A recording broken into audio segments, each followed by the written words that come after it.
фигурного катания на любом устройстве в видеосервисе Винта. Ростелеком. Технологии и возможности. Выступает Ростикс. Эффектное вращение, безупречное приземление и сочный финал. Максимальный балл и максимальный момент удовольствия от вкуса любимой курочки и любимого спота. Ростикс. Настроение есть. Среди бескрайних просторов, где бьется сердце настоящей свободы, находится она, земля приключений. Здесь природа рассказывает свою удивительную историю силы, красоты и величия. Вы готовы стать частью этой истории? Дальний Восток и Арктика ждут искателей приключений. Сними короткий фильм о своем путешествии. Участвуй в конкурсе. Вступи в конкурс за главный приз 3 миллиона рублей. Пеший, водный и зимний маршрут. Выбери свой путь в победе. Земля приключений покорится настоящему путешествию. Условия на сайте путешествий.рф.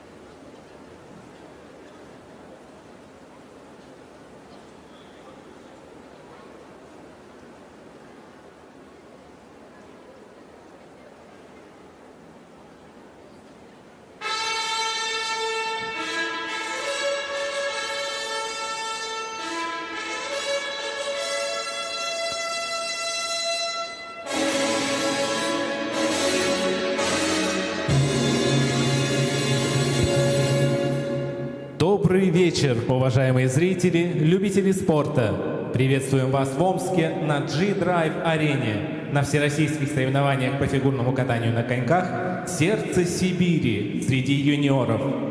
Соревнования проводит Федерация фигурного катания на коньках России при поддержке правительства Омской области. Через несколько минут мы начнем соревнования в ритм-танце. Уважаемые зрители, просим вас не использовать вспышку при фото и видеосъемке. Пожалуйста, переведите мобильные телефоны в бесшумный режим. Просим вас не бросать подарки и цветы на лед и напоминаем, что подарки и цветы, вручаемые спортсменам по окончании их выступлений, должны быть полностью завернуты. Благодарим вас за понимание.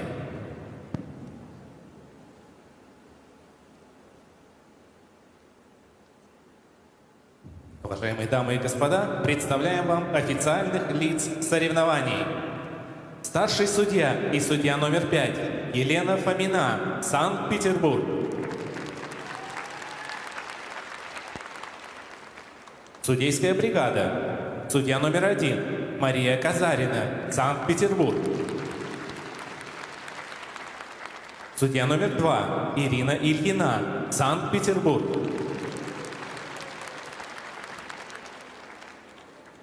Судья номер 3 Никита Логачев, Ленинградская область.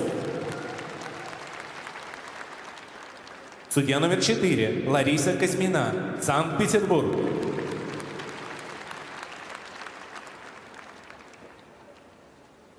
Техническая бригада. Технический контролер Алла Шаховцова, Москва. Технический специалист Лариса Федосеева, Санкт-Петербург.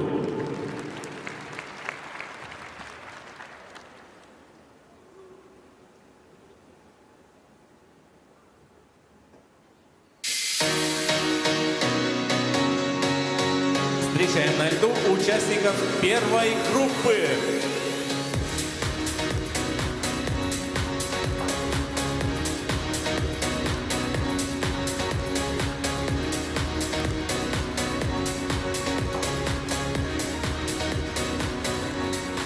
Таиса Мусурова, Иван Тертышников, Москва.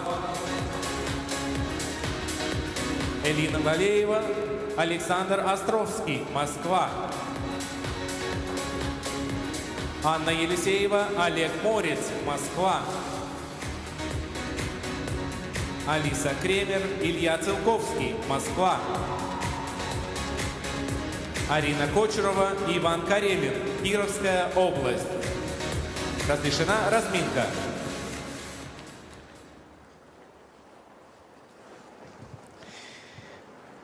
В эфире первого «Танцы на льду». Сегодня ритм-танец заключительного этапа Гран-при России среди юниоров. Это уже 6-е соревнование в этой серии.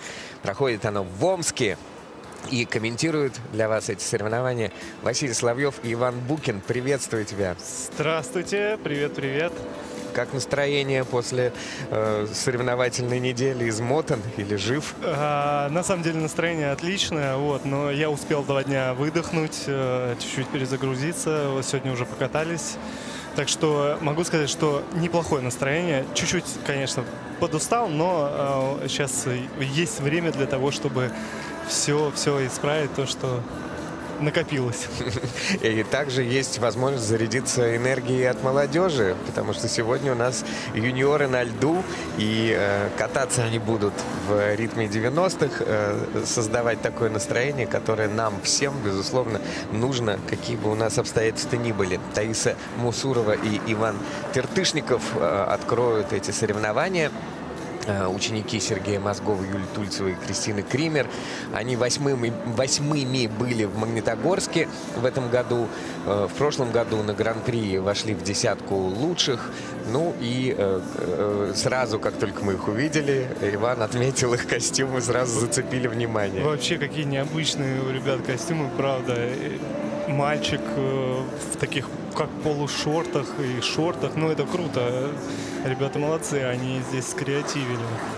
Да, абсолютно такой нестандартный подход. Мы все время зачастую видим все-таки, да, там платье, костюмы, а здесь чисто спортивный стиль, и это привлекает. Тем более, что еще вдобавок все соревнования оформлены в таких сине-фиолетовых тонах, и они очень хорошо в это дело вписываются. Эвелина Валиева и Александр Островский будут кататься следующими. Это школа «Мечта», где работают Ирина Жук, Александр Свинин, Анастасия Шпилевая. Они были 4-ми на соревнованиях на призы Федерации фигурного катания Санкт-Петербурга, 13-е на первенстве Москвы, 14-е на мемориале Рабер. Ну, мы рядом у бортика находится Анастасия Шпилевая, их тренер, которая чаще всего в разъездах, потому что у Ирины и у Александра, конечно, времени жутко в обрез.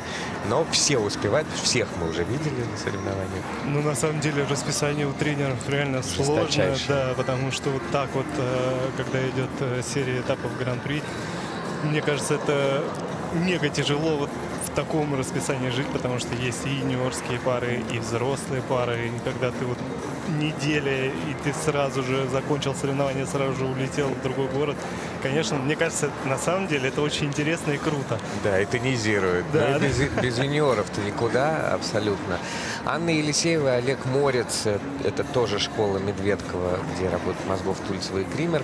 Они были недавно 15-ми на первенстве Москвы. Совсем недавно Морец выступал в мужском одиночном катании. Но вот с этого года перешел в танцы. Алиса Кремер, Илья Целковский. Это ученики Румянцевой и Волобуевой. 10-е на этапе Гран-при в Москве. 6-е на мемориале Рабер. Ну, вот их тренеры красавицы, всех вообще красавицы. Я говорю, возле бортика просто конкурс красоты. Все одна краше другой, чтобы кто пришел. Или даже Татьяна Анатольевна на соревнованиях в Москве была вся такая с прической, вся в форме. Молодчины. Арина Кочурова и Иван Карелин. Это из Кировской школы «Дымка» ребята. Бронзовый призер чемпионата и первенства города Кирова. Тренирует их вот Арина Кочурова и Евгения Кодолова. Ну и в том числе обращаем внимание на разминки, на настроение, на то, кто в каких костюмах, даже кто в каком образе.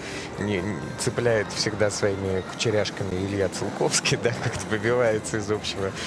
Эта разминка вообще, она удивляет меня. Костюмы все такие красивые, светятся, необычные цвета. И будем ждать, что ребята и кататься будут также с энергией необычной. Главное, всем удачи и чтобы омский лед всем помог, потому что прошлый чемпионат России в Омске мне очень запомнился. Это был невероятный чемпионат, мне кажется. По атмосфере? По или атмосфере, почему? да, было очень много-много зрителей, и, конечно, они все поддерживали. Спасибо огромное. Так что желаем всем удачи. Этапы Гран-при вообще очень крутые соревнования, несмотря на то, что они как будто бы одни из, но и вот в Москве были сумасшедшие соревнования, и состав очень классный, то есть есть на что посмотреть, поэтому огромное спасибо Федерации, огромное спасибо Первому каналу за то, что все это происходит. А на льду Таиса Мусурова, Иван Тертышников со своими композициями «Wanna Be», «Хочешь быть» и «You Can't Touch This». Не трогай.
Таиса Мусурова и Иван Тертышников с отличным настроением открывают эти соревнования, задавая всем, безусловно, темп и эмоции. Но такие что-то выключились после танца, да, либо мы устали, либо у нас не все получилось, как трактовать. Мне ребята очень понравились, они на самом деле очень и с юмором подошли к своей программе, и отыгрывали не только телом, но и лицами, эмоции были приятные под музыку, под какие-то слова, они также делали движения, это всегда выглядит очень интересно. Мне кажется, что да, во второй половине немножко ребята подустали, но, по крайней мере, первая часть была очень интересной. Я прям сидел здесь, улыбался, наслаждался. Классно, классно. Ну, такая для ритма танца нетривиальная задача, конечно, на шагах румбы поставить что-то вот в таком вот стиле, да, когда ты чирлидерша, а ты, соответственно, футболист или хоккеист, кто-то там. Тем не менее, 4-й уровень у них твизлы, да? Да, твизлы исполнены были хорошо, немножко они разошлись, но это вообще... Когда в замедленном показывают, мне кажется, везде это заметно. Вот, а мне понравилась секция румбы, так как-то они прям в нее вошли очень энергично и сделали все поинты неплохо, но видно, что судьи как бы ставили сначала 2-й уровень за румбу, сейчас он 1-го, его понизили, но мне понравилось, что энергетически ребята были заряжены. А у них предпоследний шаг, предпоследняя ключевая точка — это чекта уже, да, в румбе? Ее они пересматривали, получается, или она последняя? Нет, я думаю, что пересматривали... Да, наверное, чектау пересматривали, но тут такое... Вот смотри, зато 2-й, квикстеп зато повысили, был 1-м уровнем, да, поменяли. Вот Понятно. дорожку по девочке ставят сейчас 1-го уровня, и да, там правда было много неуверенных шагов, то есть хочется, чтобы ребята обратили на это внимание. Может, из-за этого они грустили, может, потому что подустали. Ну, ничего, сезон начался, да, они уже 2-й свой этап откатали. Там они были 8-ми, сейчас с результатом 54-42 они практически повторили свой результат тогдашний. Посмотрим, какое место они займут теперь. А на льду Эвелина Валиева и Александр Островский из Москвы со школы «Мечта». Их программа — это «Краш» и «Cotton Eye Joe». Это такой мифический персонаж Cotton Eye Joe, который вроде как мешает молодым людям найти счастье. Вот, оказывается, это что? Недавно прочитал.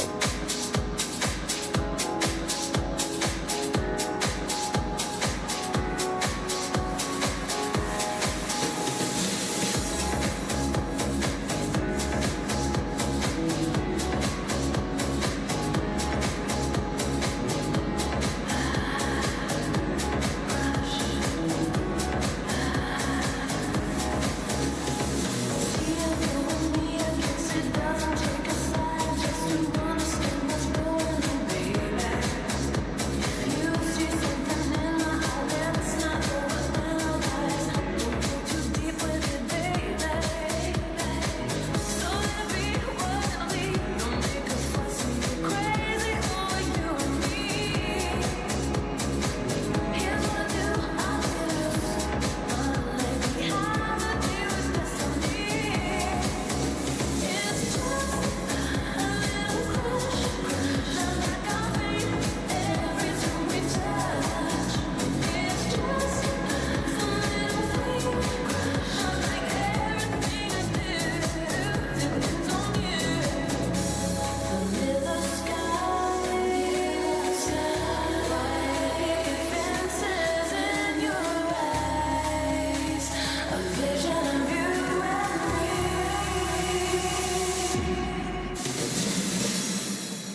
Эвелина Валиева, Александр Островский подсбили, конечно, себе настроение в начале танца, но ближе к концу обратно вернулись, да, в состояние драйва, которое предписано ритм танцам 90-х. Да, конечно, когда в начале программы происходит ошибка, мне кажется, это очень неприятно, потому что ты начинаешь только об этом думать, вот, но ребята справились, дальше собрались, старались все доделывать.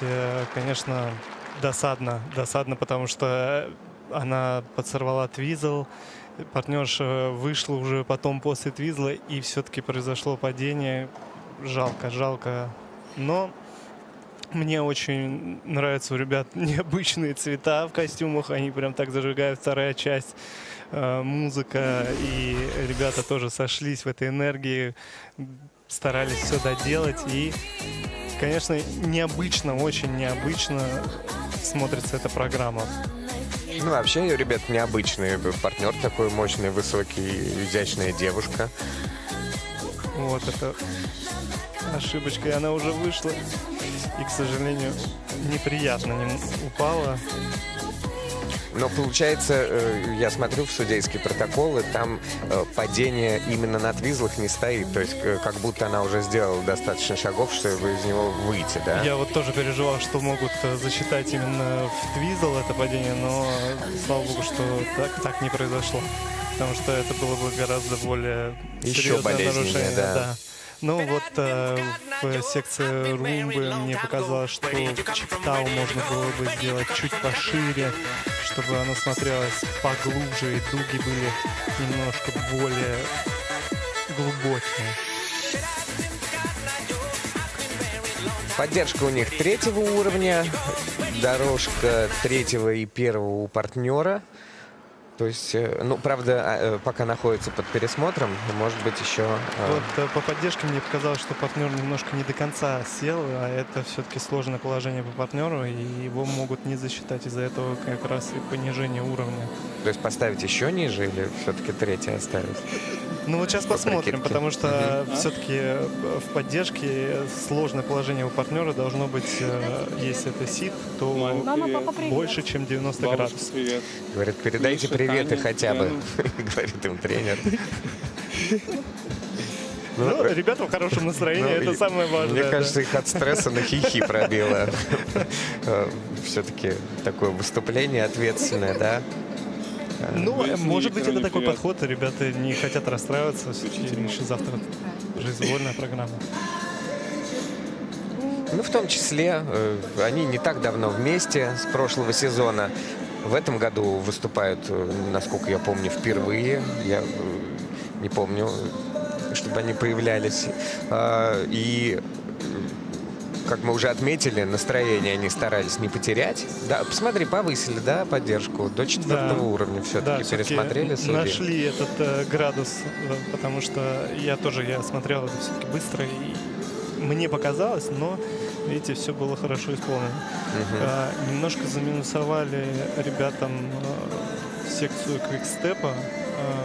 Мне тоже показалось, что она была немножко такая, ну, ребята ее неуверенно исполнили, из-за этого, наверное, судьи тоже. И все равно вживую ты же видишь эту эмоцию гораздо более понятно.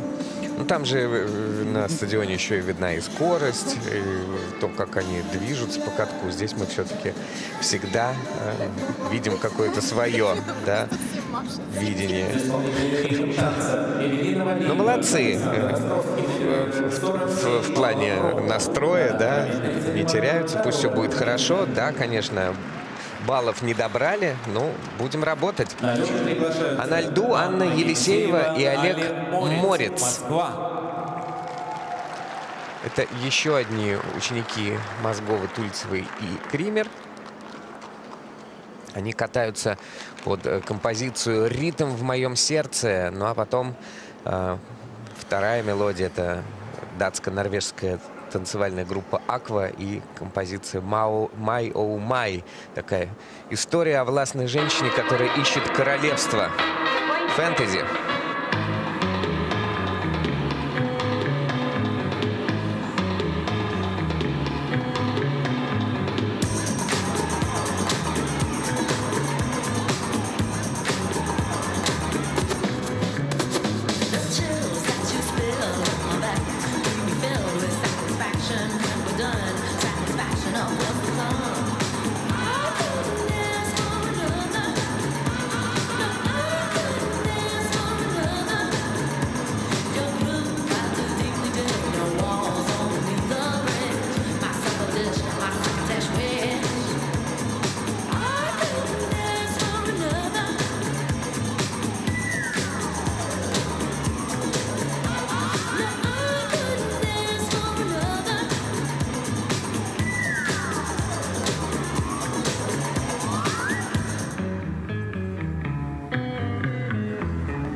Интересное выступление у Анны Елисеевой и Олега Морица. Входят они, ну, особенно Олег, в танцевальный мир.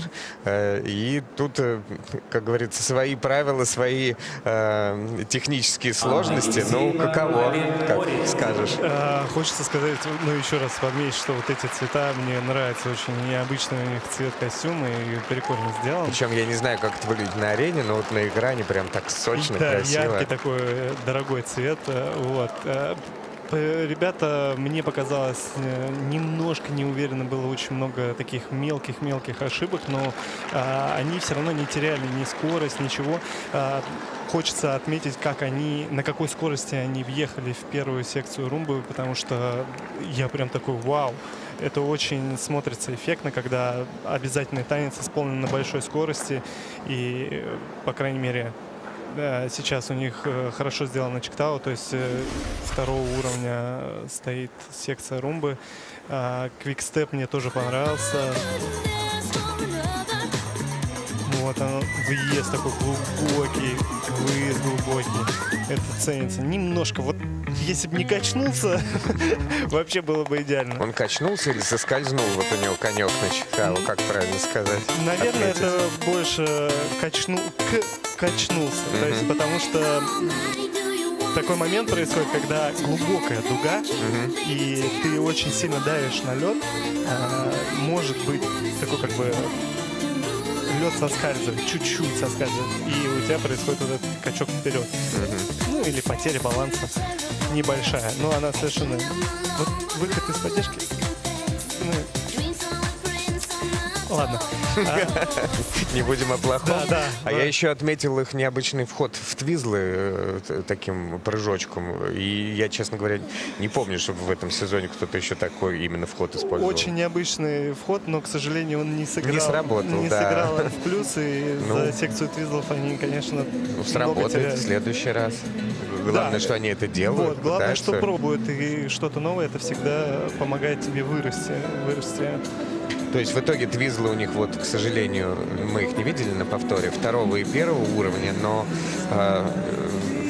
видно, что они к чему-то стремятся, идут на какой-то риск для них, может быть, рекорд, но попробуют еще разочек другой. Не будет получаться, наверное, другой что-то придумают, да? Скорее всего, начнет получаться, как у вас обычно бывает. Так всегда ты, когда ставишь программу, ты все самое сложное делаешь, выходишь на первые соревнования, понимаешь, что много что не работает.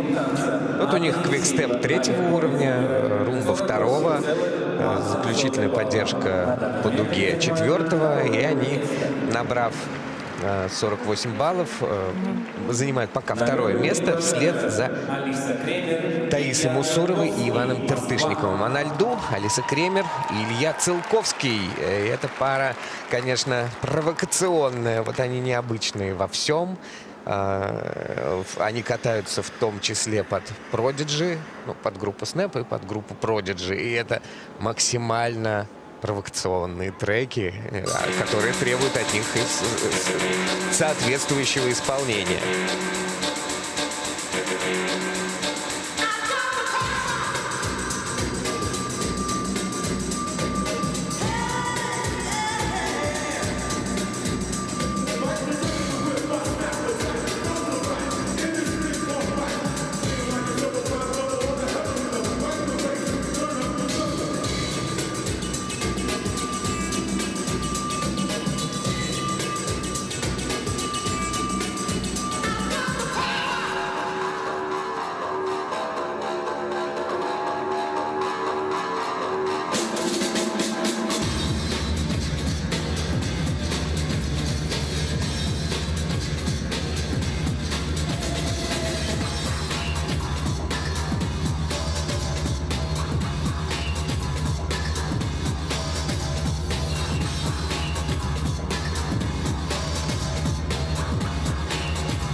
очень энергичный, очень зажигающий, как и предписано правилами. Неважно в каком ключе, в позитивном или вот в таком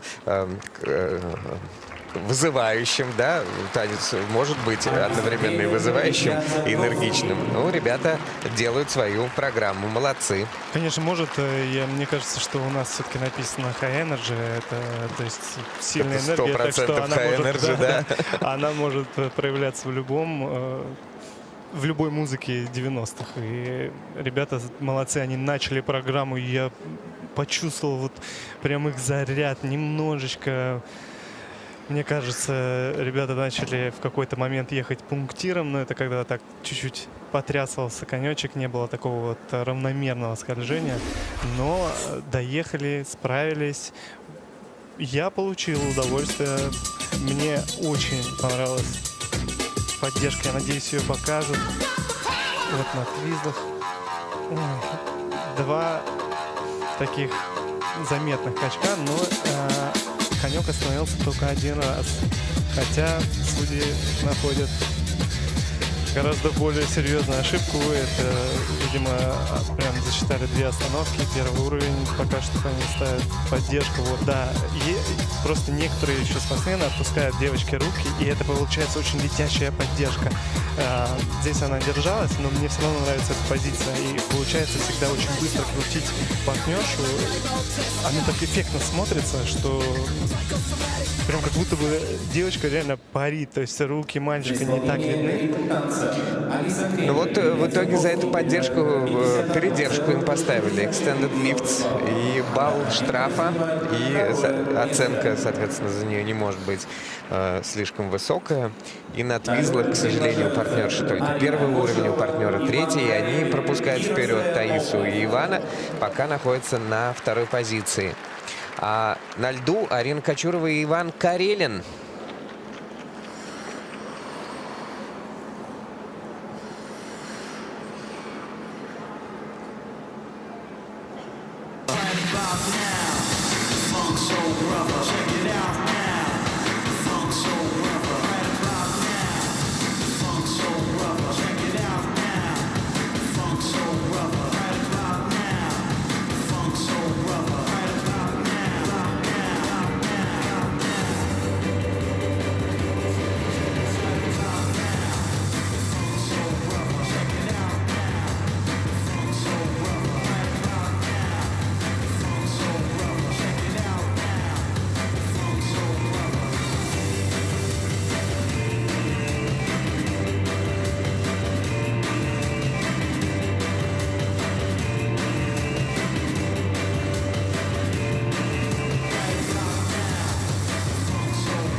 Арина Кочурова и Иван Карелин.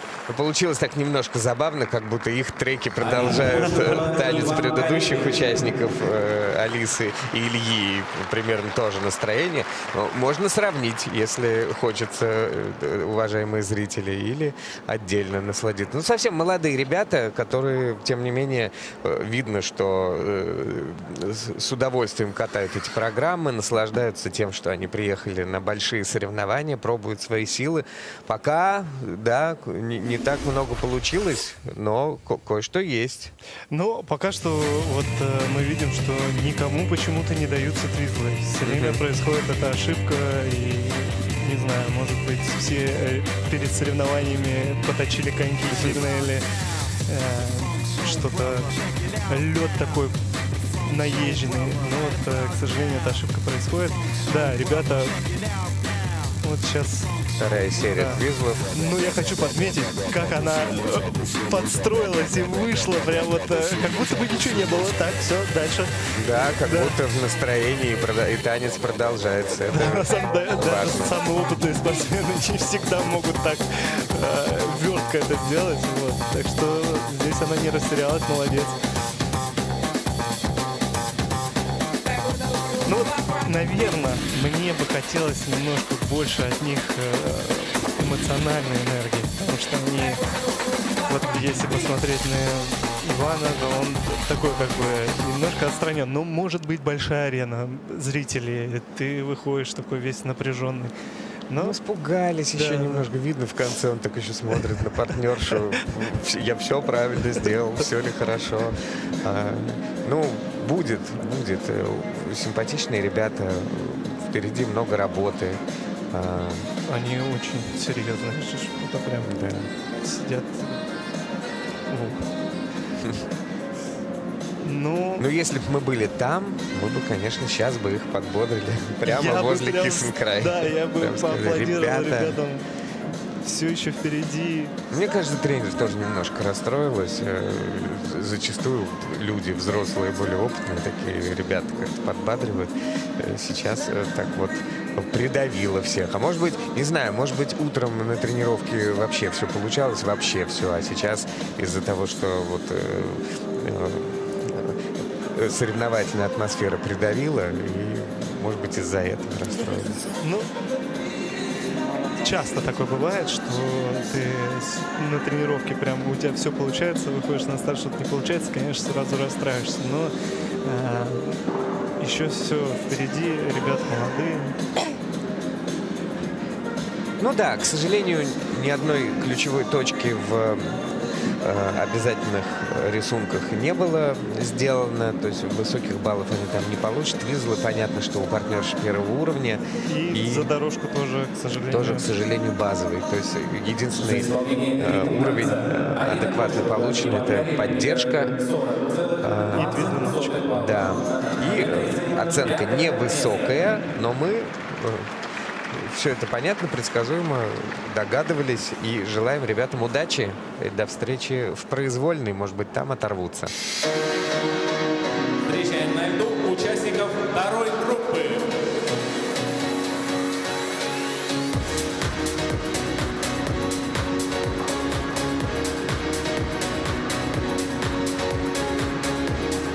Арина Власова, Денис Горбушин, Москва. Анастасия Саванцева, Вадим Кайзер, Свердловская область. Полина Жарова, Алексей Столяров, Москва. Ульяна Черных, Роман Федотов, Пермский край. Анжелика Любицкая, Владислав Глазунов, Оренбургская область. Разрешена разминка.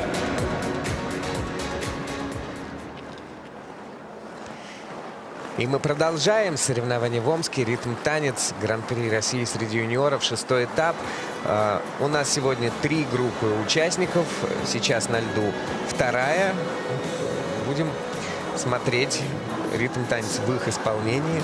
Вот на комментаторской позиции находится Иван Букин. Я хотел спросить. Вот я смотрел ваше выступление с Сашей и поймал себя на мысли, как мягко партнерша входит в поддержку. Как будто она даже вот, ну не то, что взлетает, а вот как-то так само собой она входит, как будто нет ни отталкивания, ни никаких усилий.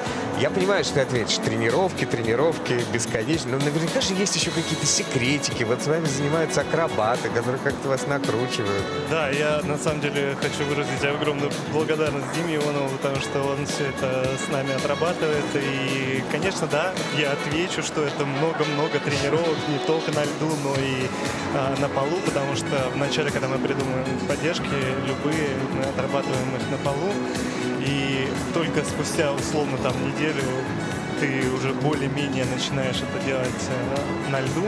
И, конечно, ты стараешься подстраиваться не только там под сложность, да, и правила, которые подходят к поддержкам, ты стараешься еще сделать это все музыкально и так, чтобы это было незаметно. То есть самый, наверное, профессионализм заключается в том, чтобы твои элементы были почти не видны. То есть вот как будто бы идет бесконечная связка. То есть вот ты начал свою историю с самого начала и пытаешься сделать так, чтобы зритель не видел элементов. Да, понятное дело, что есть жесткие правила, по которым ты обязан делать поддержки, дорожки и так далее. Но вот этот вот как раз о том, что ты говоришь, мягкость и незаметность, она отрабатывается для того, чтобы скрыть вот эти сложные входы и обязательные элементы, которые нам надо выполнять. Я надеюсь, что сегодня в ритм-танце элементы будут выполнены так, как это предписано правилами оценки, в случае положительной оценки, чтобы они усиливали хореографию. И на льду у нас 5 следующих пар. Это Арина Власова и Денис Горбушин, которые тренируются у Ирины Жук, Александра Свинина и Анастасии Шпилевой в Москве. Арина с Денисом заняли 5-е место на мемориале Рабер. Третьими были на всероссийских соревнованиях на призы Федерации фигурного катания на коньках Санкт-Петербурга. Анастасия Сабанцева и Вадим Кайзер тренируются в Свердловской области у Елены Чучкаловой. Они были третьими на региональных соревнованиях Свердловской области. Полина Жарова и Андрей Столяров. Пара из школы Медведкова, где они тренируются, у Светланы Алексеевой и Елены Кустаровой. И в этом году они были 5-ми на этапе в Москве с хорошими баллами. До этого 8-ми на первенстве Москвы, 9-ми на мемориале Рабер. 2 года они уже катаются вместе. И Ульяна Черных, Роман Федотов. Это спортсмены из Пермского края, где они тренируются у Полины Генсен, Александра Попова, Валентины Тюковой. 12-ми были на 4-м этапе Гран-при среди юниоров в Казани, который мы тоже с вами видели. Бронзовые призеры региональных соревнований Свердловской области. И в завершении группы Анжелика Любицкая и Владислав Глузунов. Анжелика и Иван выступают за Оренбург. Тренируются у Маргариты Свистуновой, 5-е на региональных соревнованиях Свердловской области. Так классно наблюдать за реакцией тренеров, которые там что-то вот в эти 5 минут хотят еще исправить, помочь спортсмену. Пока ты говорил, я вот сейчас за этим наблюдал. Ну, как по-твоему, это помогает быстренько что-то вбросить и настроить? Вот какое самое ценное указание ты получил на разминке в своей жизни? Не знаю даже так, это сложно вспомнить, но я точно знаю, что это дает тебе фокус на какое-то определенное движение или элемент в твоей программе, чтобы ты мог отвлечься, потому что разминка 5 минут, она очень быстрая, ты хочешь все и сразу размять, но когда тебе тренер подбрасывает, ты такой, ага, понял. Интересно, можно же таким образом и переключить внимание спортсмена с чего-то, на чем он зацикливается, да? Да. Арина Власова и Денис Горбушин на льду. Они катаются под пение Таркана. А второй трек в их программе — это «Рамама Хара Мамбуру». Как говорится, сложности перевода.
С отличным юмором танец у Арины Власовой и Дениса Горбушина. Что, здорово все прошло, по-моему. Я вообще в восторге от последних 10 секунд. Очень классно. Так прям, правда, с юмором. Я хочу отметить, что вот ребята, насколько они чистые, у них и ножки параллельные, и ручки параллельные. Особенно это заметно в обязательных танцах. Прям вот все-все-все выверено. Это большая работа, проделанная тренерами и спортсменами, и в дорожке также все параллельно. На обе, там, например, руки, они на том же уровне, что и у партнера, и у партнерши, они вот прям одинаково-одинаково. Это достойно уважения, ребята много работали, это видно. Один из признаков школы Жука-Свинина, где работают как проклятые. Чуть-чуть есть расхождение на двигу, но оно не сказывается на уровне, сказывается на оценке. Поэтому оценка у них невысокая, а сами двигают 4-го уровня. Вот, смотрите, как все прям ножка в ножку, параллельно, даже на замедленной съемке. Вот, все правильно. Это очень круто, очень. Я понимаю, насколько это сложно, потому что вот так вот под музыку все сделать четко-четко. Ну и тоже вот такой признак, когда в квикстепе там высоко-высоко ножку поднимает. Очень эффектно, очень красиво. Вот они, эмоции в поддержке. Браво, браво. Супер, просто супер. Смысловая нагрузка мне пока не очень ясна, наверное. Там есть какая-то история. Мне кажется, здесь не важно. Здесь вот это вот энергия. Мамочка, папочка, Мама, Полина, папа. сестренка, бабушка Зоя, Брат бабушка Кирилл. Валя. Всех люблю очень. Всем нас. Вот как передают приветы. Они набирают на 2 балла меньше, чем Таиса и Иван. Причем практически одинаковые у них компоненты, но вот по элементам уступили. И занимают пока вторую позицию. А на льду Анастасия Сабанцева и Вадим Кайзер. Они представляют Свердловскую область. Тренер Елена Чучкалова.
И под композицию «All That She Wants» заканчивает свое выступление Анастасия Сабанцева и Вадим Кайзер.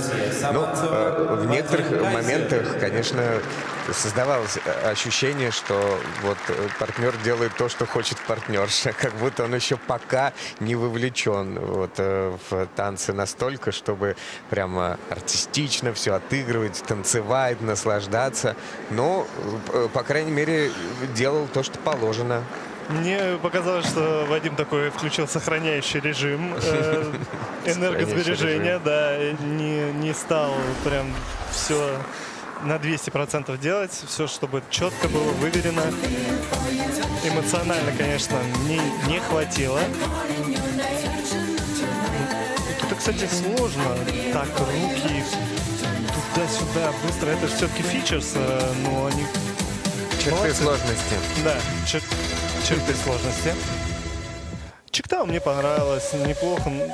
Но, к сожалению, дуги не такие глубокие, как хотелось бы. Вот здесь как раз чуть-чуть расхождение в параллельности. Это все влияет на GUI. Ну, Тем не менее, все мы прекрасно понимаем, что работа на катке «Юность» ведется, да, появляются новые ребята, приходят, уходят, кому-то нравится, кому-то не нравится, кто-то прогрессирует, кто-то нет. А мы с вами благодарные зрители этого процесса, которым благодаря тому, что мы видим юниорскую серию, мы можем наблюдать в прогрессе всех претендентов на то, чтобы носить гордое звание спортсменов. Да, я от всей души хочу ребятам пожелать удачи, чтобы они не сдавались и работали, потому что вот улыбка. Надо было кататься Чуть-чуть с улыбкой раньше, весь прокат. У них же не продиджи, как раз вполне себе задорные композиции.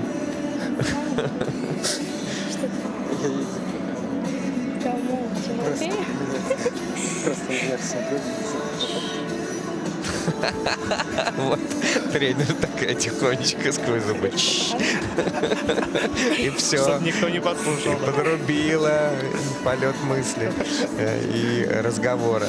Ну, все же, все тренируется. Мы вот с Лизой Худайбердиевой на прошедших соревнованиях обсуждали, как один из спортсменов, я, к сожалению, не помню точно кто, но я говорю, посмотри, как он эмоционально прибавил с предыдущего этапа. То есть по-другому на что-то посмотрел, на что-то взглянул, поговорил с тренерами здесь, решил, что будет так, и совершенно другой. Ну, то есть все тренируется, все работает. Не то, что человек не эмоциональный. Нет, ну, это работа.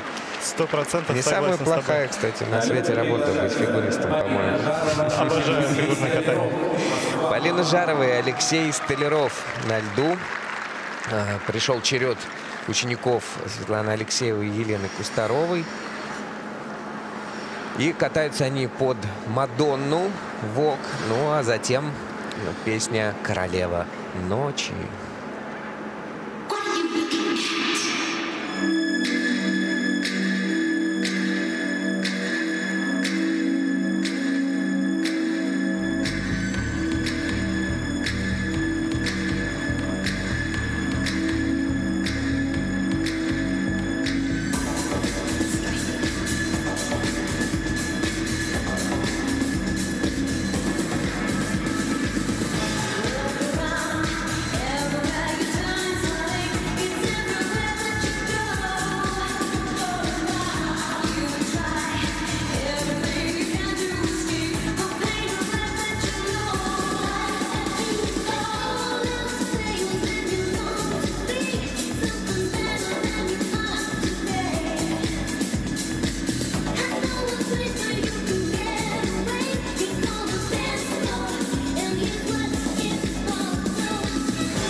Ой, мне показалось, что ребята прям получили удовольствие от этого проката.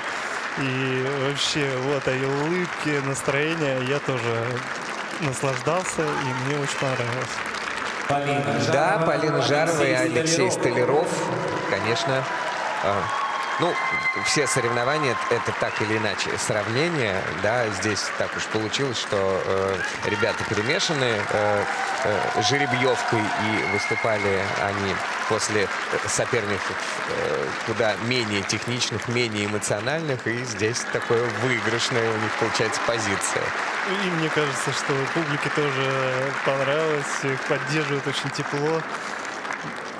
Публика вон всю трибуну заняла большую, так что достаточно народу. Я на самом деле для настроения. завидую нашим юниорам, потому что в наше время, к сожалению, мы не получали вот этого вот очень важного опыта, когда ты приезжаешь на огромную, невероятную арену, когда есть почти, ну, можно сказать, что больше половины сидит в зале людей. Это тоже очень-очень важно. Это прям воспитывает в тебе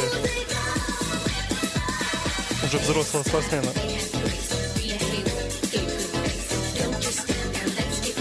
Ну, неплохо исполнено. Читал? Да. Мне глубина дуг мне понравилась. Ребята выкатили оттуда твизлы параллельно. Настроение. Да, сильный выход. В образе. Поддержка. Я все время, вот честно, всегда хотел попробовать эту поддержку, но чуть не удалось. Немножко на моукоке партнер, мне кажется, сильно хотел въехать в дугу и чуть-чуть его повело. Вот она. Наслаждение, энергия от души. Обожаю, когда так, обожаю. За исполнение ритм танца Полина Жарова. Передают приветы. У них второго уровня второго и третьего уровня обязательные рисунки. Четвертого уровня твизлы, четвертого уровня поддержка, второго уровня дорожка шагов. И они на первом месте с опережением в 8 баллов у тех спортсменов Таисы Масуровой и Ивана Тертышникова, которые вот лидировали практически с самого начала. Изменились у нас лидеры. На льду Ульяна Черных и Роман Федотов. Ученики Полины Генсен из Пермского края. Катаются под группу Cardigans. My Favorite Game.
Ульяна Черных, Роман Федотов. Ну что, в образе и в настроении.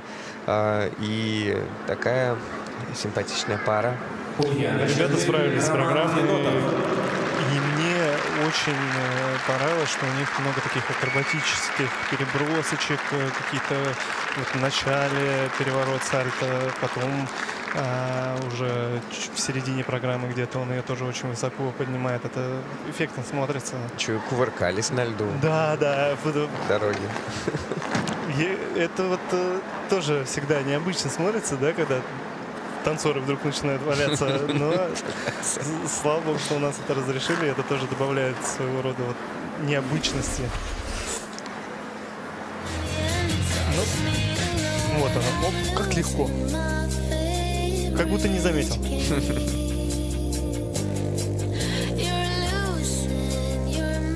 Мне вот твизлы ребята исполнили хорошо, но мне почему-то вот визуально мешает вот эта жилеточка у партнера. Она меня отвлекает. Может быть, это хорошо. Да, что она отвлекает судей. Вот, о том, что вы говорили.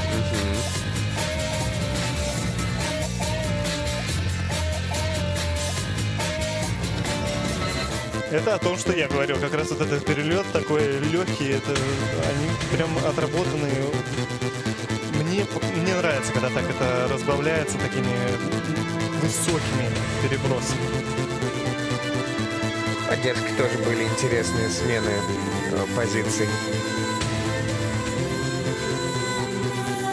Поддержку мы не увидели в повторе, но выглядело очень эффектно.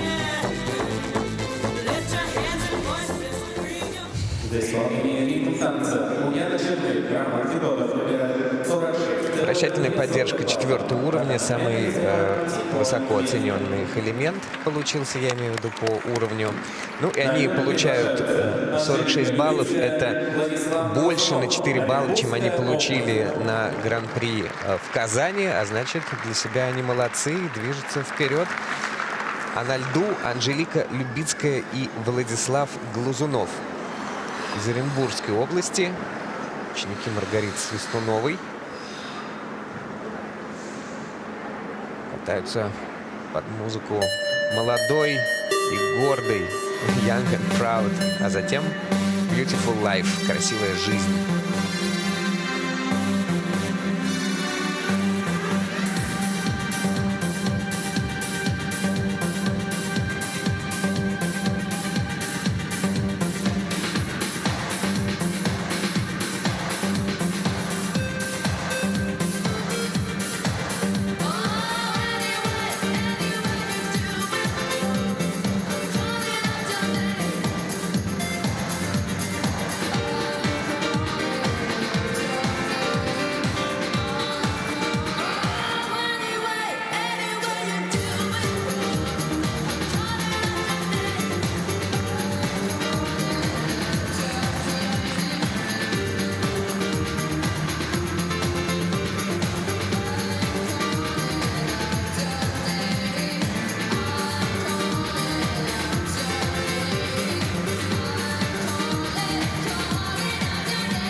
Еще одна зажигательная молодая пара, Анжелика Любицкая, Владислав Глазунов, которые, ну, в отличие вот от других молодых ребят, так побольше дали энергии танца, да, хотя на элементах, конечно, было, спотыкались, видели. Ну, ничего страшного. Ничего. Да, бывает. Ребята катались на достаточно большой скорости. Мне это очень понравилось. И они старались прям до конца, сжали на лед, выталкивались. К сожалению, много рука в руке для меня. Но Ну, это... рука в руке – это самая простая позиция для взаимодействия, да? Просто чтобы хотелось бы отметить тем, каких-то кто вдруг не знает. сложных, да, переходов, увидеть каких-то необычных, может быть, переходов. Но ребята все равно не потеряли главное в скорости в конце программы. Это тоже очень достойно уважения, потому что я их понимаю, как это нелегко. Чудо Как он постоянно. спас, как он спас, я прям... Молодец, молодец. И второй сделал чисто твизл. На самом деле это очень важно, потому что у нас же разделяют твизлы, и мальчик, и девочка, так что надо всегда доделывать. Нельзя ни в коем случае останавливаться. Очень понравилось мне Чиктау в плане того, насколько оно было исполнено жимно и круто. Но постановки во время Чиктау были, конечно, не очень чистые. Поддержка на скорости.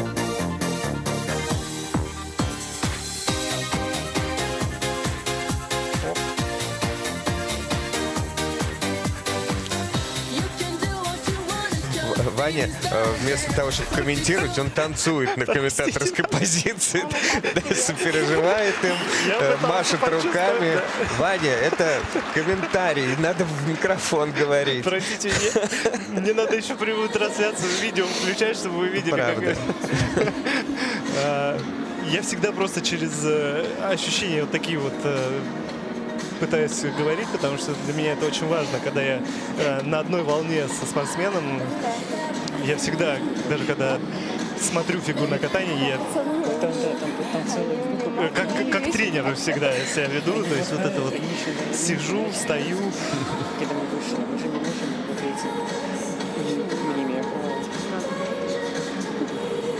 Ну, тихонько говорит, к сожалению, не слышно, но так довольно-таки позитивно обсуждают то, Но я услышал, как что да. не имеет права.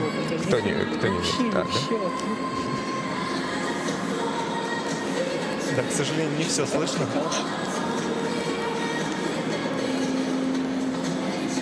Давай сердечко покажем. Давай, говорит, хоть сердечко покажем. Ну да, там же идет еще экран, трансляция наверху экрана, поэтому ребята сразу могут видеть и повторы, и что, на что обратили внимание телевизионщики и комментаторы, и что видят зрители. У них на данный момент 8-я позиция. Они не пропускают вперед лишь Кочурову, Карелина и Сабанцеву и Кайзера. Ну и впереди заливка льда на, в общем-то, хорошей эмоциональной ноте. Мы прервемся и вернемся сюда, когда будут выступать еще 5 дуэтов, среди них сильнейшие.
Встречаем на льду участников третьей группы.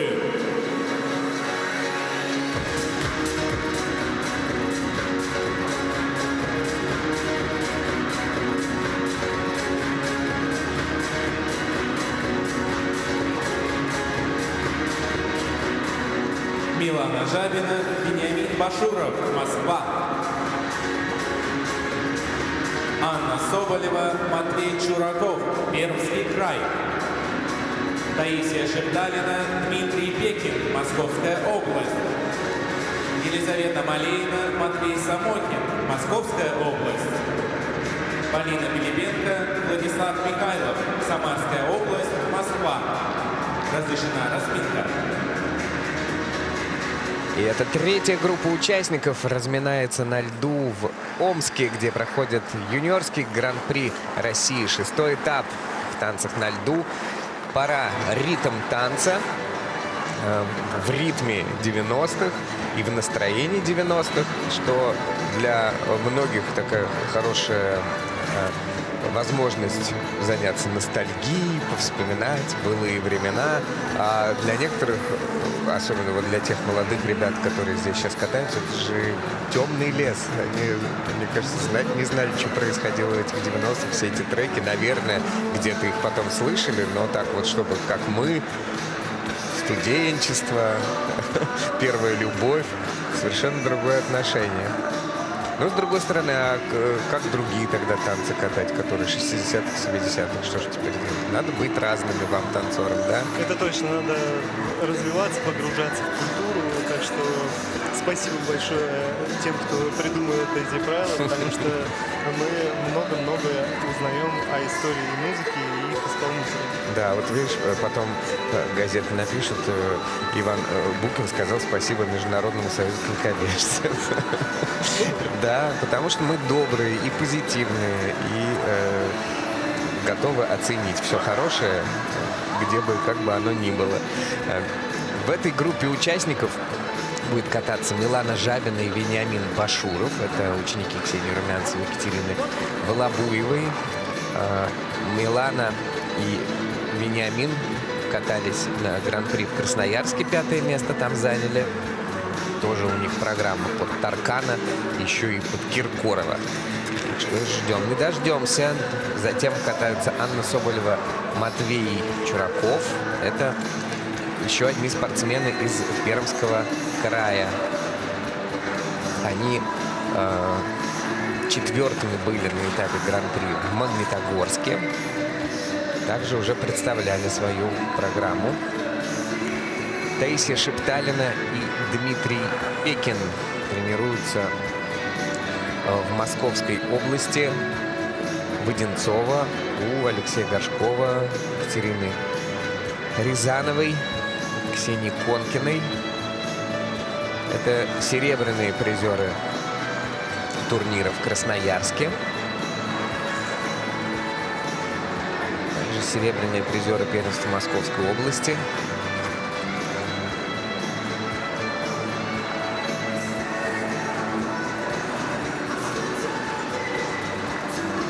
Елизавета Малеина и Матвей Самохин катаются в Балашихе. Тренируются у Дениса Самохина, Марии Боровиковой и Николая Никонова, их хореографа. Тренеров вы видели на экране. Они были победителями юниорского гран-при в Красноярске.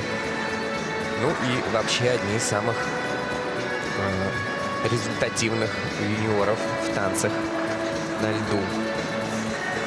А завершат сегодняшние соревнования у танцоров Полина Пилипенко, Владислав Михайлов. Они представляют одновременно и Самарскую область, и Москву. Елена Кустарова на ваших экранах. Их тренер. Бронзовые призеры Красноярска. Так вот, все перекочевали из Красноярска сюда. Всем кагалам. Мы, когда комментировали с Елизаветой Бердиевой соревнования, то когда оценивали костюмы, вспоминали еще и тебя.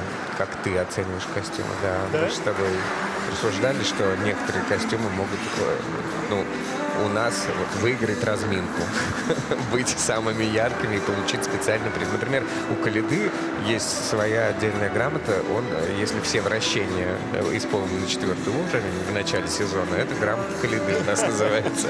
А у тебя будут костюмы Букина. То есть лучшие, самые яркие, самые классные. Просто на самом деле это правда очень важно в танцах на льду, и мы тратим колоссальное количество времени на то, чтобы найти идеи, сшить костюмы, подогнать это, чтобы это все идеально смотрелось. Вот, кстати, у Матвея с Елизаветой очень интересный подход в этом сезоне. Мне очень понравился, что они пошли какой-то другой дорогой, и вообще у них интересный стиль. Правда. Вот. И, кстати, я еще заметил... Когда ты говоришь стиль, это же не про костюм, ты имеешь в виду про все. Да, про все. Это про образ. Да, про образ, потому что все такие зажигалки, танцевашки, а здесь прям вообще совершенно иной подход, и это... Ну, а у вас же вроде по правилам предписаны зажигалки, танцевашки, нет? Да, но можно же взять какое-то очень веселое, можно продиджи, можно такое, то есть разные подходы, и это классно, что все пытаются как-то выделиться. Разнообразить и выделить. Да, круто. Дождемся выступления Елизаветы с Матвеем тоже, а сейчас Милана Жабина и Вениамин Башуров на льду. Как я уже говорил, Таркан и Филипп Киркоров. Добро пожаловать.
Ярко по-летнему зажгли в начале третьей группы Милана Жабина и Вениамин Башуров. Прям вот ты меня с языка снял. Я только что хотел сказать, что так зажигательно и вообще этот штаб в этом сезоне прям удивляет. Мне нравится их подбор музыки, эмоций, энергии. Ребята молодцы, исполнили очень чисто, качественно свою программу. Прям, ну, зарядили меня. Мне прям самому захотелось чуть-чуть потанцевать. В заливке не натанцевался. Нет. Я такой, видишь, мне тяжело долго на одном месте сидеть. Это правда. Ну, ребята довольны. Мне кажется, это заслуженно. Да, и тренеры с удовольствием встречают своих учеников у бортика. Какой красивый у партнерши костюм. Прям вообще, ну, яркий. Это, ну, я не мог мимо пройти костюм. Конечно. Поддержка легко, прямо на скорости это все. Вот как раз о том, что мы говорили, что элемент прям как будто бы это обычный какой-то связки, переход.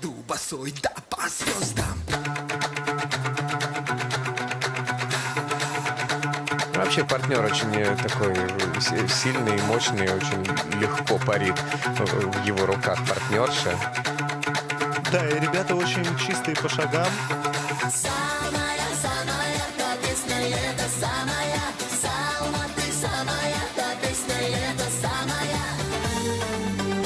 Лиза хорошо. Чуть-чуть мне показалось, что в первом квизе партнер хотел наехать на партнершу. Видимо, скорость была чуть больше. Наехать, в смысле столкнуться? Да, в смысле столкнуться, да. Ну, на близком расстоянии. Да, А это очень ценится. делали. Это очень ценится на нас танцах. За исполнение ритм танца Милана Жабина, Вениамин Башуров набирают Первое место у них с небольшим перевесом по сравнению с Полиной Жаровой и Алексеем Столяровым. Они лидируют. Впереди выступление еще 4 пар. Анна Соболева, Матвей Чураков. Пермский край. Тренируются у Полины Генсон, Александра Попова, Валентины Тюковой. И их ритмы — это Everybody Gonna Make You Sweet. Еще одна такая спортивная тема с номерами, да, но с номерами на спине, я имею в виду, с таким автомобильным флером.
Молодец, Ваня. Увидел номера на спинах и сразу, а чей номер? И тут же вспомнилось, что это же номер Данила Квята, который гонялся в Формуле-1, наш соотечественник. Наверное, в честь него эти автомобильные костюмы были изготовлены. Ну, поздравляем Анну Соболеву и Матвея Чуракова. Вот насколько глубоко ребята проработали проникли, образ. Да, проработали свой образ, что аж номера, это такая история. Ну, это здорово. Не все у ребят получилось, но была ошибочка, конечно, у нас в румбе. Ребята прям, ну, было опасно, но справились дальше. Дальше ехали хорошо, старались не расстроиться, и это тоже очень важно. К сожалению, тренер встречает немножко с таким строгим лицом, но, может быть, иногда строгость тоже полезна. Как без нее? Да. Мне очень...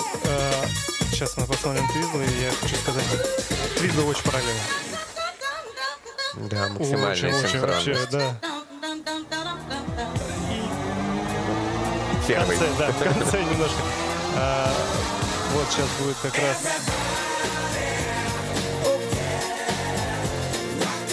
Ну, это чуть-чуть пошли ребята в разном темпе, в ритме друг от друга, и, к сожалению, их разорвало. Ну, опустит на базовый уровень, наверное, да? Таким образом исполнение 100%, этого да. рисунка. Хочу сказать про поддержку. Ребята вообще в поддержке отпустили и партнер руки, и партнерша тоже руки отпустили. Так что это тоже очень сложно. О. Я, кстати, вот обратил внимание, что Матвей делает единственный вот такой вот нижний брейк на спине, а не только вот эту вот волну, которую могут сделать все. Он прям молодчина. А это на льду, я думаю, прям максимально неудобно делать, такая скользкая штука. Тем более после заливки лед скользкий, руки могут разъехаться. Да, но все-таки ругаются, да, получается. Сурово встречают Полина Генс, Валентина Тюкова, спортсменов. Видимо, ну, было не сделано то, что обычно получается. Но я по-другому это обычно не могу объяснить. Ну, чего расстраиваться. Наверное, когда что-то, что хорошо получается, а вот в очередной раз почему-то отвлеклись, не сконцентрировались, и баллы ускользают. Ну, тренер — это один из тех единственных людей, которые видят тебя каждый день на тренировках. И, конечно же, он знает, как ты можешь, как ты умеешь. И когда ты катаешься на соревнованиях, может быть... Ну, ребята допустили ошибку, но даже когда нету серьезных ошибок и вдруг что-то недоделано, тренер тебе сразу говорит: так, вот здесь, вот здесь, вот здесь. И ты такой: да я знаю. Ну, здесь вот арена больше или наоборот меньше. Переживал, нервничал. Ребята расстроены. Ну, может быть, надо немножко пережить этот момент и в произволку уже выйти немножко со злостью, с таким вот, как бы, уже нечего терять. Давайте сделаем по Оторвемся максимуму. в танце.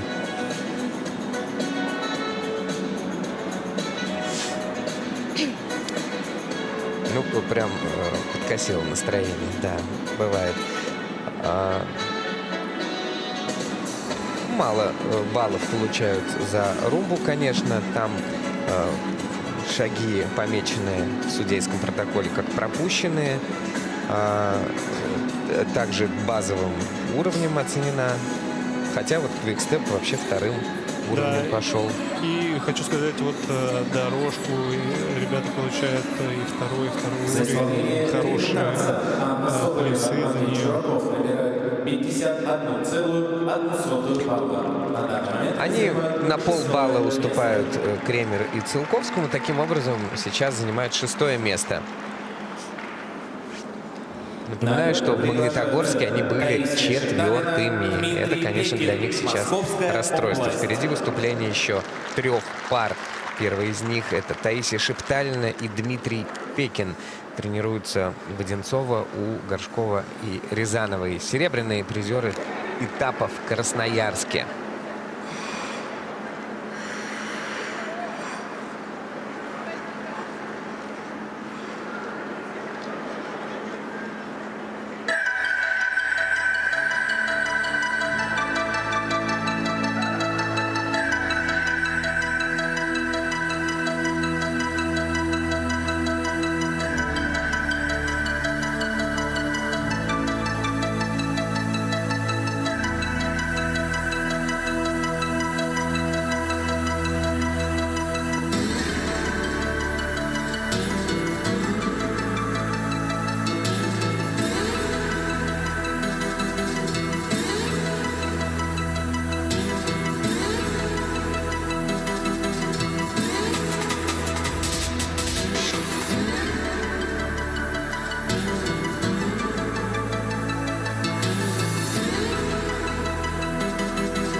Таисия Шепталина, Дмитрий Пекин. По мне так здорово качнули зал. Еще плюс ко всему я обратил внимание, что вот у них такая... как это, разгончик такой взяли в этой программе. Потихонечку ритм появляется, они заводятся, он добавляется, один, другой. И, необычно даже вот композиционно, как они это сделали. Да, мне очень понравилась программа. Ребята молодцы на скорости, все сильно, без страха. И хочу заметить вот о том, что мы с тобой говорили за кадром. Очень интересный у них переход в квикстепе, когда у них идет как бы обязательные шаги, но девочка как бы пролезает под ногой мальчика. Это смотрится необычно, потому что, не каждый так может и не умеет, а ребята это вставили и не боятся, делают. Это внезапное решение. Посмотрим, может быть, там вдруг дадут повтор этого шага. Пока другие элементы оценим. Начали они с дорожки. Да, дорожка на скорости. Очень глубокие дуги на сложных шагах. Ребята прям прожимали каждый шаг. Мне понравилось. Твизлы очень быстро. Кручение именно твизлов очень быстрое, на хорошей скорости. Это всегда оценивается хорошо. Довольно синхронно, слаженно. Красивая позиция. Выход на одной ноге. Тоже это сложно.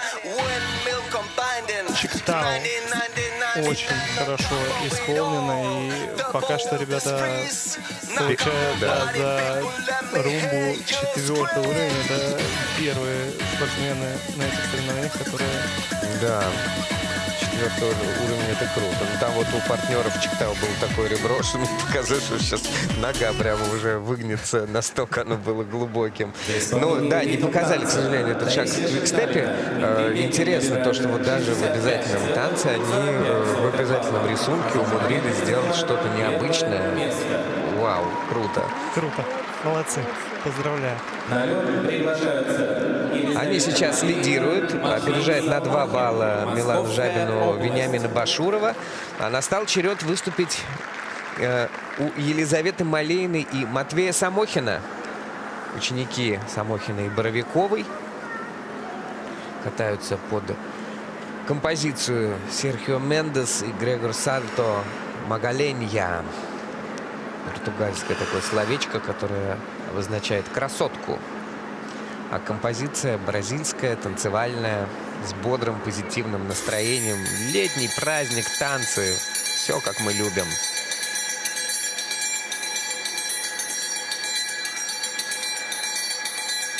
Vem Magalenha Rojão, traz a lenha pro fogão, vem fazer armação. Hoje é dia de sol, alegria de coió, é curtir o verão. Yeah, yeah, yeah, yeah, yeah.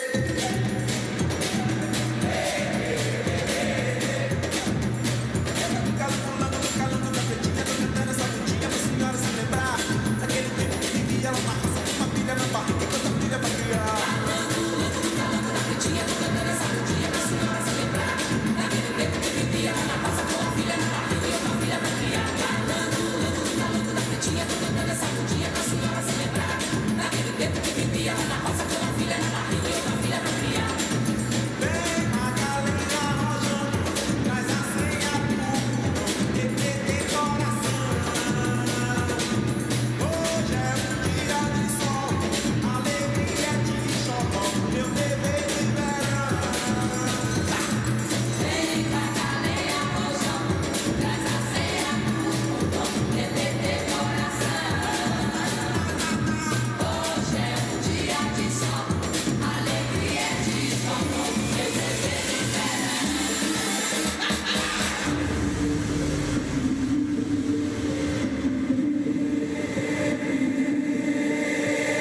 Vem Magalenha Rojão, traz a lenha pro fogão, vem fazer armação. Hoje é dia de sol, alegria de xodó, é curtir o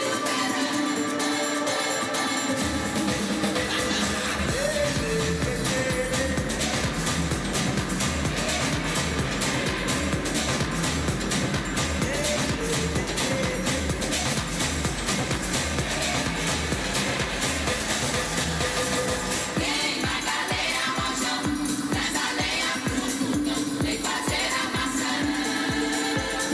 Hoje é dia de sol, alegria de xodó, é curtir o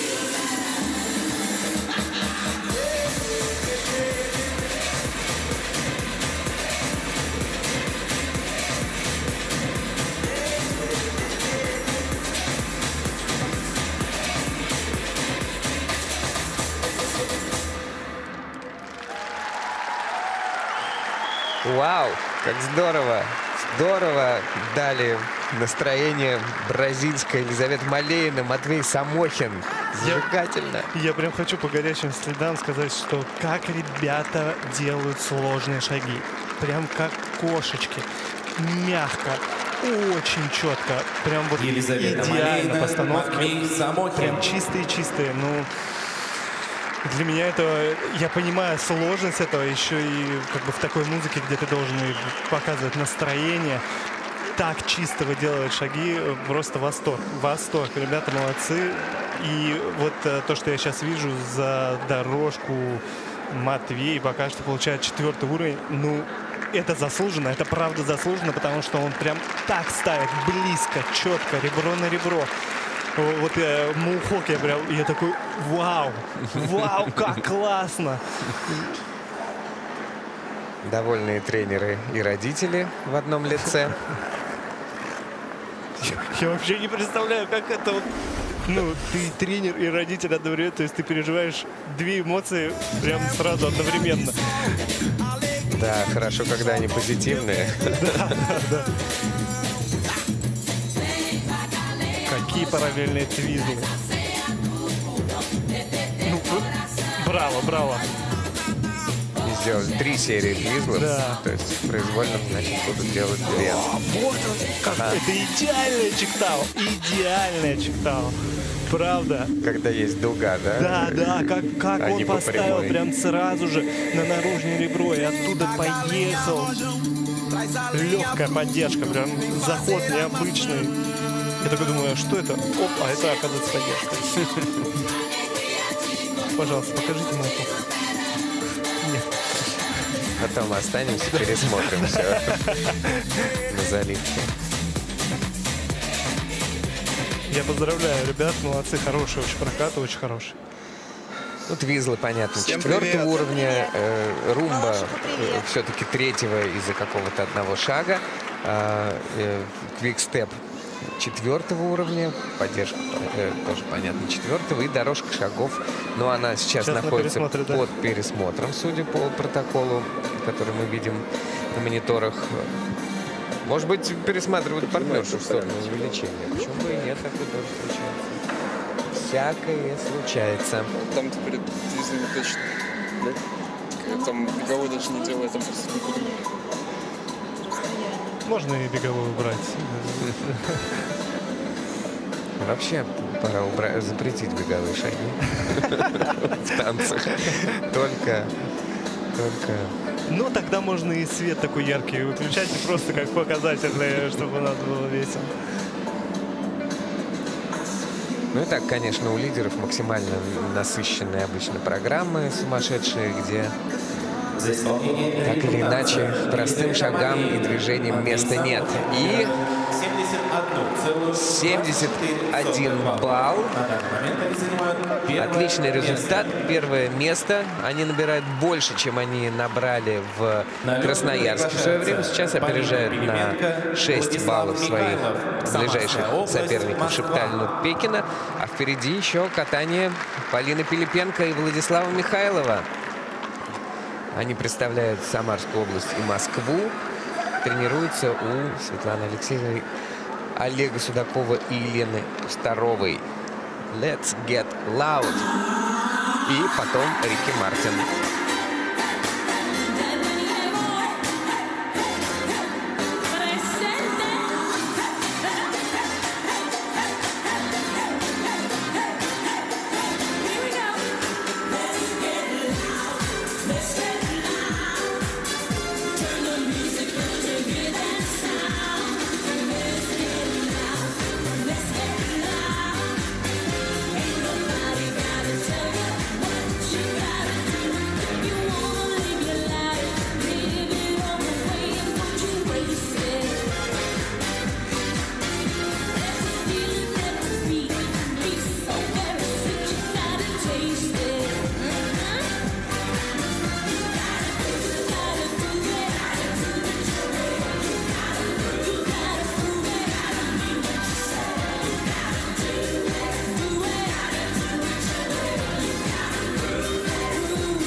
Полина Пилипенко, Владислав Михайлов также на высокой ноте заканчивают эти соревнования в ритм-танце.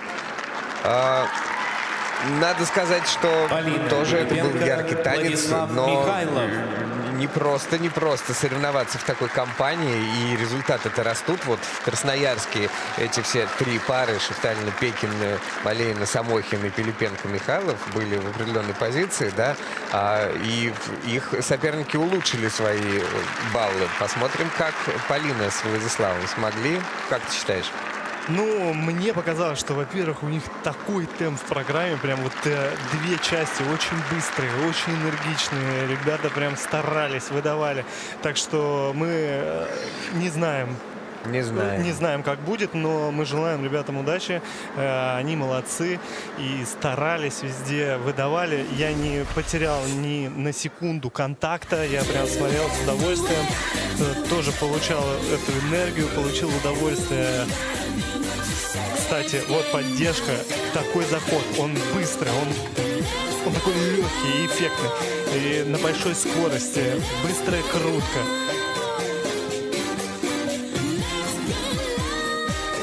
Вот здесь на Чиктау чуть-чуть покачнула партнера. Влад, мне показалось, не доехал до дуги, чтобы удобно перейти в Чиктау. И вот произошел такой как бы микро сбойчик, но это, наверное, больше видим мы, спортсмены. Да, вы спортсмены. Да. Например, техническая бригада поставила все 4 уровня румби. Вот. Чуть-чуть повело партнершу на втором фризле, но мне показалось, что конек не остановился. Тоже был под пересмотром элемент, но все-таки оба 4-х уровня поставили в твизлах ребят, но 0 в надбавке. То есть судьи оценки не прибавили. Эффектная такая концовка с перелета сразу бам.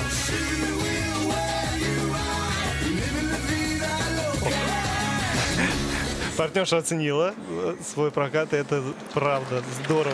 Ребята молодцы. Итак, Полина Пилипенко, Владислав Михайлов получают 62 балла, а это на полбалла меньше, чем у Милана Жабина и Вениамина Башурова, которые, кстати, в Красноярске были 5-ми, где Полина Пилипенко и Владислав Михайлов были 3-ми. И так вот пока что в соперничестве эти ребята меняются местами. Оценки очень плотные, да, по технике вообще там разница минимальная, по компонентам вот Полина и Владислав уступили полбалла, и именно поэтому оказались и еще и догоняющими. А впереди справедливо и интересно самый яркий танец Елизавета Малеина, Матвей Самохин, самый яркий, самый техничный. Иван, спасибо. Спасибо тебе, Василий, спасибо большое Первому каналу за то, что вы пригласили меня в очередной раз. Я получаю огромное удовольствие. Ребята наши молодые, все молодцы. Я желаю всем огромной удачи. Спасибо вам, телезрители. Так что... Встретимся на произвольном танце. До завтра.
свободы находится она, стеклянный ключик. Здесь природа рассказывает свою удивительную историю силы, красоты и величия. Ты готов стать частью этой истории? Дальний Восток не от тебя ждут искатели приключений. Сними короткий фильм о своем путешествии. Участвуй в конкурсе, вступи в конкурс за главный приз — 3 миллиона рублей. Пиши вовремя и маршрут, и ты свой путь пройдет. Семья приключений покорится настоящему путешествию. Условия на сайте путешествия.рф.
Среди бескрайних просторов, где бьется сердце.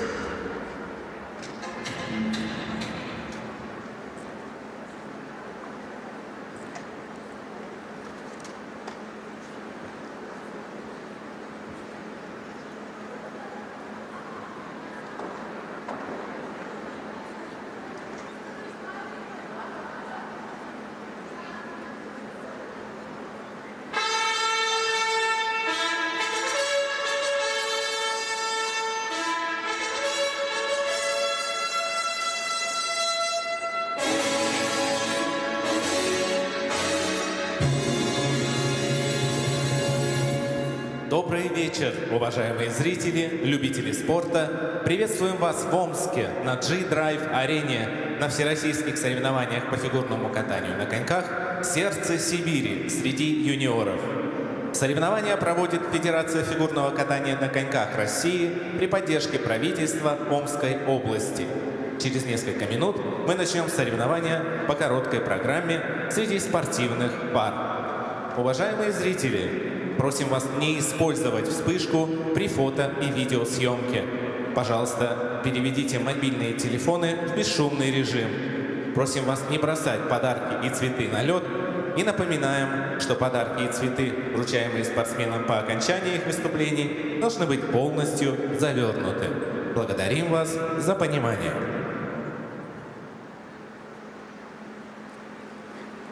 Уважаемые дамы и господа, представляем вам официальных лиц соревнований. Старший судья и судья номер 5 Елена Фомина, Санкт-Петербург. Судейская бригада. Судья номер 1 Алла Машкевич, Челябинск. Судья номер 2 Светлана Ершова, Омск. Судья номер 3 Юлия Соловьева, Томск. Судья номер 4 Лариса Казьмина, Санкт-Петербург.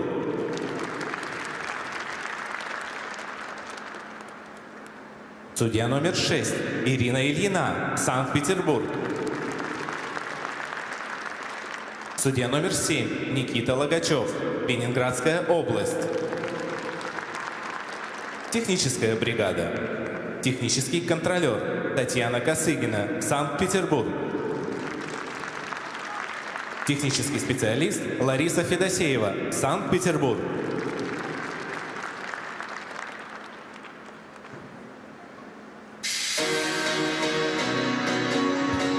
Встречаем на льду участников первой группы.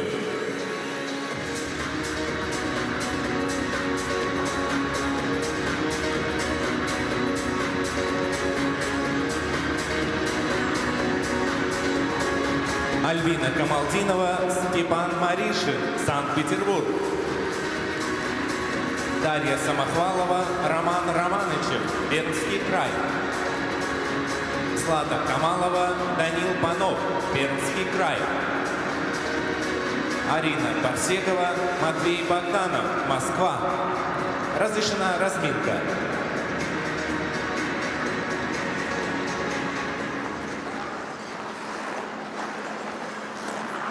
Продолжаются соревнования юниорского гран-при России по фигурному катанию. На 6-м этапе в Омске настал черед спортивных пар. В короткой программе 2 группы участников будет. Аж целых 8 пар на этом турнире. Обычно тур 5, то не досчитаешься. А здесь такой представительный получается турнир, учитывая то, что одна только пермская школа сюда привезла 3 пары. 2 пары приехали из Москвы под руководством Тарасова. Я имею в виду одного только Тарасова. 2 пары. В общем, сейчас будем, если с кем не знакомы, знакомиться. Если с кем уже виделись на предыдущих этапах, будем смотреть, чем этот этап отличается от предыдущего. А на комментаторской позиции Василий Соловьев и Максим Троньков. Приветствую тебя, мой друг. Здравствуй, Василий. Здравствуйте, дорогие телезрители, любители парного катания, фигурного катания в целом. Заключительный этап для юниоров, которых на один этап было больше, чем взрослых. Да. Вот. И все эти этапы их не хватило. Посмотрели. И на самом деле этот этап один из самых важных, потому что именно вот эти ребята могут внести какие-то коррективы в рейтинг уже сложившийся. Нужно тоже попадать на первенство России, попадать на юниорский кубок Первого канала, на минуточку. В том числе. Да, и, конечно же, будет интересно понаблюдать. Здесь много дебютантов тех, кто впервые в этом сезоне выходит на соревнования такого уровня. Но для практически всех пар это уже 2-й этап. Уже все они свой первый этап откатали. И видели в том числе эту замечательную пару. Альбина Камалдинова, Степан Маришин. 6-е место они заняли в Красноярске. Их тренер Артур Минчук, Николай Морошкин. Да, но здесь сопровождает Дмитрий Хромин. Это тренер Николая Угожаева. Вместе они работают в школе Тамары Николаевны Москвиной, поэтому здесь вместо Артура Дима заменяет. Дима в прошлом прекрасный парник, поэтому все понимает и может подсказать. Дарья Самохвалова, Роман Романычев. Тоже классный дуэт, представляющий Пермский край. Хорошо себя проявили на своем первом этапе. Очень интересная пара. Они заняли 4-е место на красноярском этапе. Да, хороший у них набор элементов. Выбросы, к сожалению, были больнее, как мне помнится. Посмотрим, подтянули эту тренировочную часть и научились делать тройные, потому что сложными прыжками владеют Павел Севсеренко, Егор Закроев, Татьяна Тутвасева. Здесь мы видим только Таню. Да, первая из 3 пермских пар, о которых я говорил. Злата Камалова, Данил Панов. Это, в свою очередь, бронзовые призеры юниорского гран-при в Москве. Ай-яй-яй. Да, все очень плотненько на разминке. Надо сказать, что они вот в таком своем первом порыве, да, на соревновании, тренеры в шоке, в первом порыве на юниорском гран-при они оказались на пьедестале, ну, потому что, честно скажем, соперники развалились и позволили им это сделать. Это было такое мини-противостояние 2 дебютантов, как раз Камалова и Панова, и вот этой пары Арины Парсеговой и Матвея Богданова, которые заняли 4-ю позицию на прошедшем в Москве этапе. И совсем чуть-чуть, буквально 2 балла им не хватило для того, чтобы занять 3-е место. И Дмитрий Зобнин в этот раз с ними в Омске на соревнованиях. Представляет он тренерскую группу Тарасов, Зобнин и Пахил. Зобнин, простите. И также вот эти 4 пары откроют соревнования. Вы прекрасно помните, что вот Ариночка выступает и в одиночном катании, и в парном. большая молодец и бесстрашная девушка, и неугомонная, которой хочется в юниорском возрасте успеть как можно больше всего. Попробуйте такие соревнования, и сякие. Вот пробуют. Тоже яркие у них костюмы интересные. То есть надеемся, что ребятам будет сопутствовать успех, а нам красивое зрелище, которое обычно нам и обеспечивают юниоры. Конечно, да, и пока 1 минута остается до конца разминки, здесь тоже интересные все эти противостояния. Опять же, хочется в этой разминке, наверное, посмотреть, как Камалова, Панов, Парсегов, Богданов подкатают свои короткие программы, кто в этот раз будет выше. Да, намечается уже какое-то такое противостояние. А без противостояния, без прямого какого-то соперничества интересного, так вот особо и не будешь двигаться вперед. Всегда же нужно кому-то стремиться.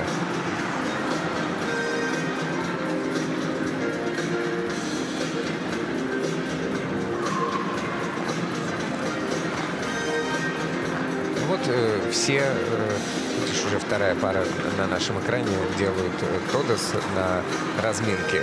Ну, правда, тут мы не смогли посчитать количество оборотов, но вот на разминке, наверное, Тодоса всегда получается хорошо.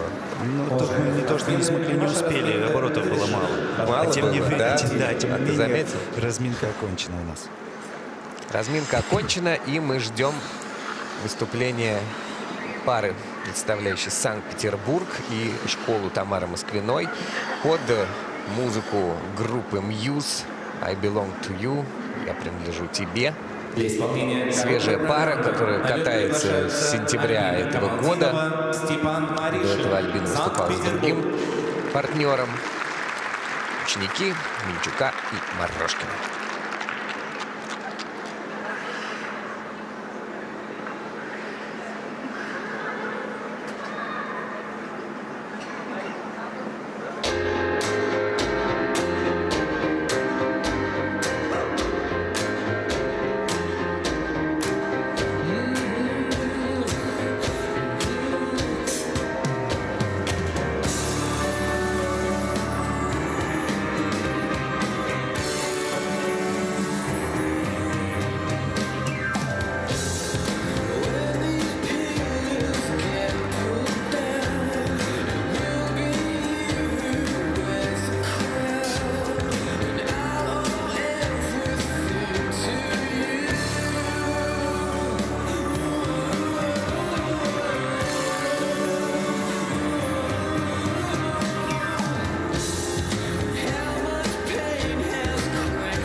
Ну вот для молодежи вот так за 3 месяца, даже меньше, да, 2,5, стать такой органичной парой Альбина Камалдинова и Степан Маришин.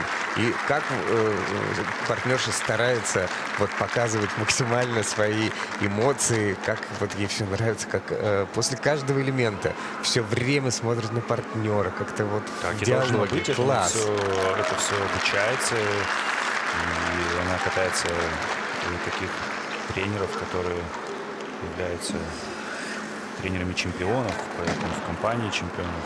Прекрасный хореограф Николай Морошкин, Дмитрий Хромин, который пусть и тренер одиночного катания, но в то же время с парниками здорово работает, может работать, потому что, повторюсь, сам он из парного катания, будучи фигуристом и тренером.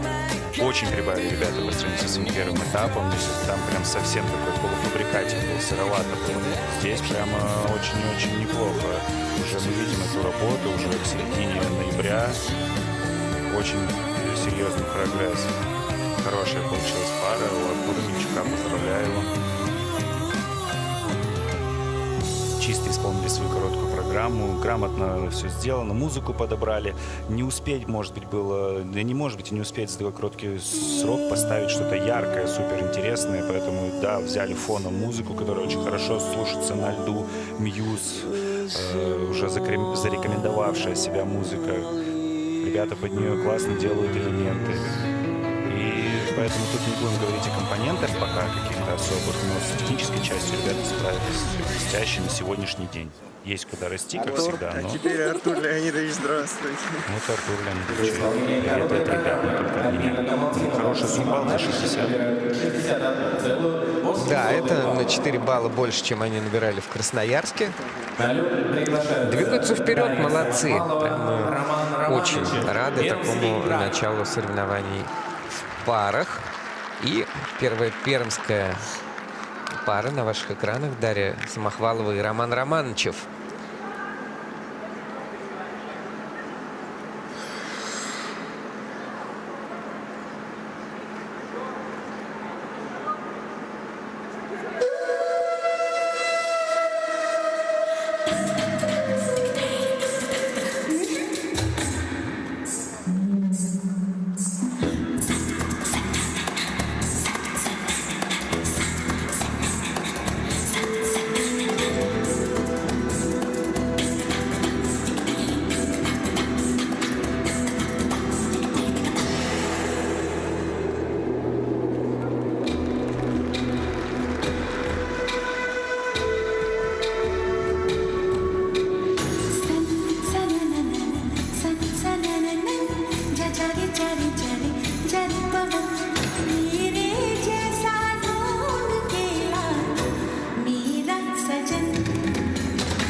хорошие обнимаются. Дарья Смахвалова, Роман Романычев. Редкая такая индийская композиция для короткой программы. И тоже неплохие результаты получаются по их прокату. Все в зеленой зоне, что называется. Да, действительно, второй турнир не к ряду. Единственный минус этой пары — это, конечно, двойные выбросы, потому что с двойным флипом выбросом очень сложно конкурировать в короткой программе. Все-таки не хватает этих баллов, недобора этих баллов для такой серьезной конкуренции с теми парами, с которыми приходится бороться. Конечно, нужно учиться и учиться. Причем в Перми это фирменный элемент выброса. Тут у ребят пока что, видимо, с ним какие-то есть сложности. Но зато во всем остальном, в принципе, неплохо. И боюсь сглазить, но вторая пара катается. У меня полное согласие на всех элементах с технической бригадой. То есть нигде мне не приходится оговариваться, оправдываться. Как я для себя вижу, так и, в принципе, в протоколе те же уровни появляются. Очень адекватно пока что судят бригада, и это радует.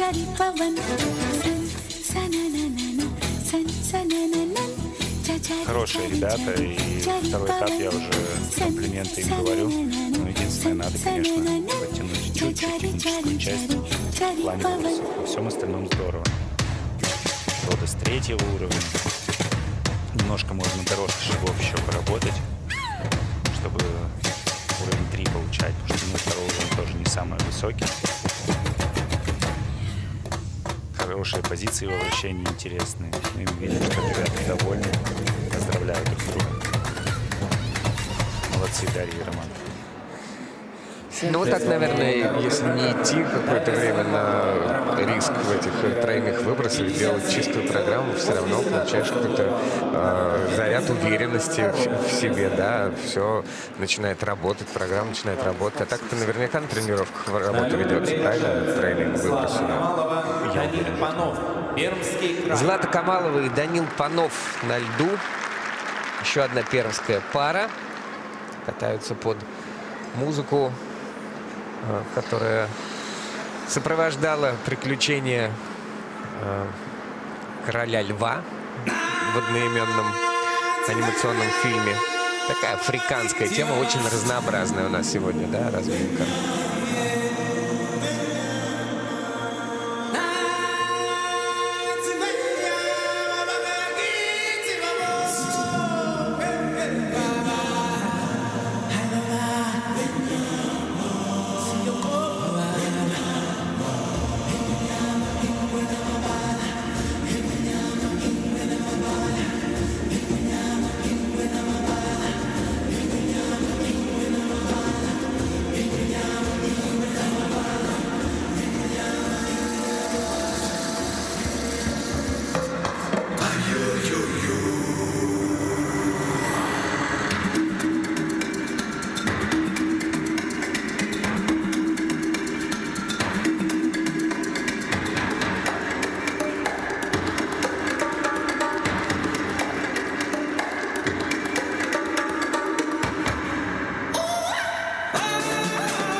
Злата Камалова, Данил Панов. Вот мы в Москве разговаривали, видели эту пару, обсуждали и какие-то... Ну, наверное, времени-то мало прошло. Ну, я хочу сказать, что по сравнению да? вот неделю назад в Москве, ну, прям совсем такие они дрожащие, были аккуратненькие, старались. Видно было, что напряжение было сегодня. Я не знаю, может, это через экраны так, но гораздо увереннее. То есть как будто бы это бронзовая медаль, которую они завоевали в Москве своим качественным катанием, придало им какой-то уверенности в себе. Очень хороший прокат, четкий, без какого-то такого лишнего дрожания на элементах. То есть все уверенно. Очень уверенный партнер, хороший, я уже говорил об этом. То есть очень четко все делает, ловит, бросает, поднимает, считает обороты. Красивый выезд из акселя. Двойной аксель со сложным выездом. Вот выбросы у них мне очень интересно. Очень назад сильно забрасывает себя партнерша плечами, но тем не менее возвращает и приземляется на одну ногу. Да, выкаты хорошие у них получается на палубу. Так много. Судьи все-таки третий уровень поставили Тодосу. Вот я говорю, сначала не хотели. Я сразу видел третий, но посмотреть, поставили третий тоже. А вот вращение, ну, единогласно, я тоже сказал, что тут надо смотреть.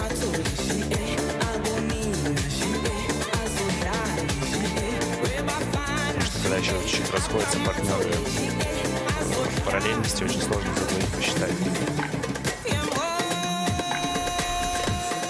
Хорошая пара. Вот они по технике в оценке обгоняют Дарью Самохвалову и Романа Романовичева. По компонентам ожидаемо проигрывают, поэтому пока последнее место. Но по сравнению со своим собственным результатом в Москве набрали на балл больше. Значит, ну, либо это погрешности судейства, либо, если там проанализировать протоколы, может быть, это такой тихонечко шаг вперед. С чем их поздравляем. Арина Парсегова и Матвей Богданов на ваших экранах. И в завершении первой группы участников нам будет подарком Boney M. Daddy Cool, Gotta Go Home.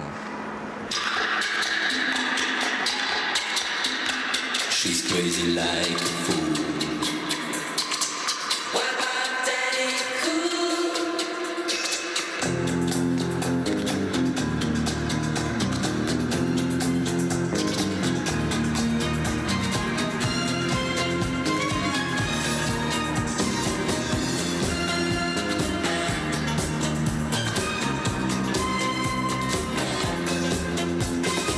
She's crazy like a fool.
Арина Парсегова, Матвей Богданов.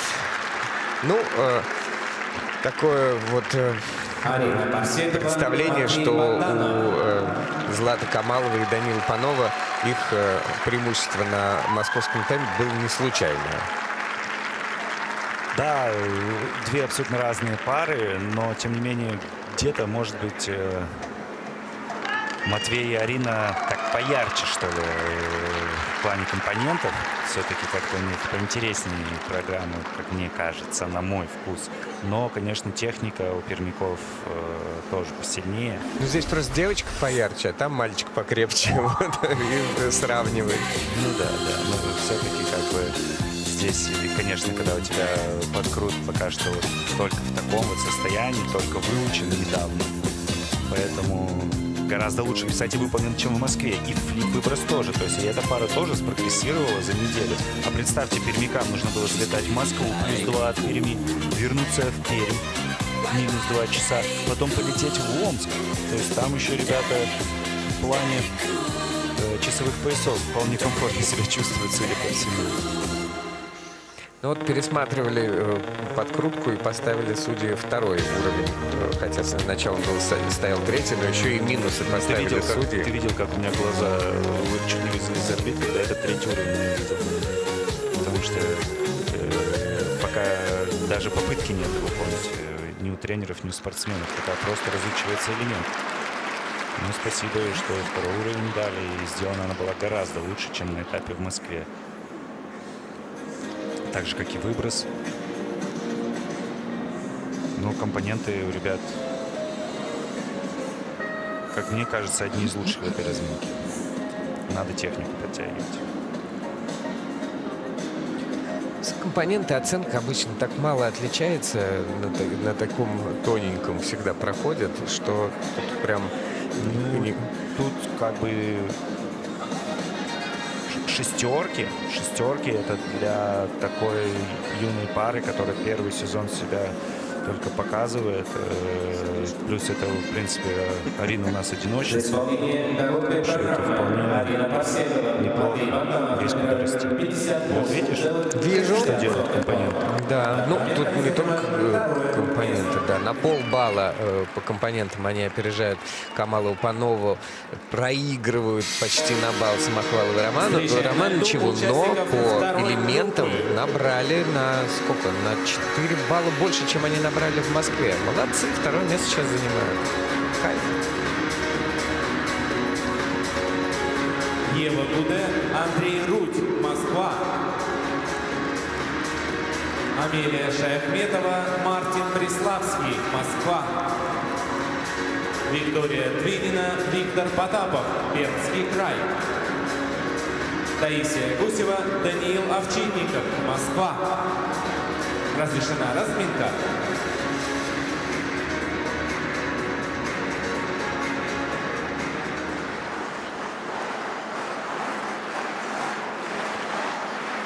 Вторая группа участников на льду. Отлично проходит соревнования в короткой программе. Без видимых невооруженному глазу срывов. Все откатались с хорошим настроем, с элементами, в общем-то, хорошего уровня. Для юниорского катания так и вовсе замечательно. Никаких тебе падений и расстройств. А для нас, простых зрителей, это наивысшее удовольствие смотреть, как соревнуются чистым катанием, когда побеждают сильнейшие из сильнейших. Во второй группе участников еще 4 пары. Откроют соревнования Ева Гуде и Андрей Рудь. Москва. Они тренируются у Арины Ушаковой и Сергея Карева.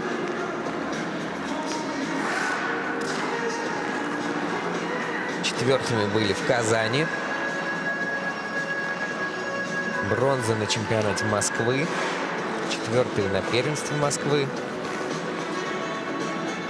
Вслед за ними на льду окажутся Амелия Шаяхметова и Мартин Преславский. Группа Сергея Рослякова.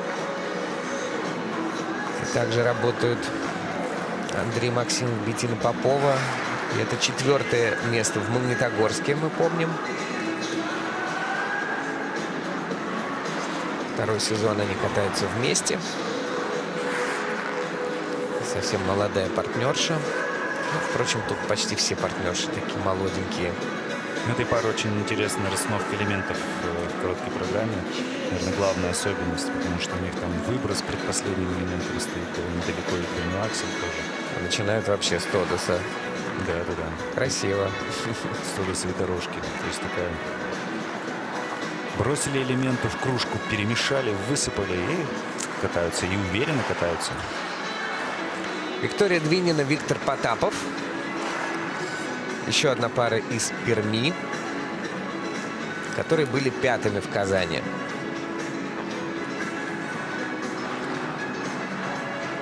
Тоже не так давно спортсменка была одиночницей. Чуть более года они вместе. Ну, мы видели в первой группе участников, что некоторые всего-то 2 месяца катаются, а уже превратились в пару. Но бывает так. Встретятся люди, встретятся 2 одиночества и станут парой. Ну, бывает, что и 2 парничества встретятся. Парничество. Тогда, конечно, это правда. Попроще чуть-чуть. Ну и в завершении Таисия Гусева, Даниил Овчинников. Еще одна пара из группы Тарасова-Загнина-Похилюка из школы «Хрустальный».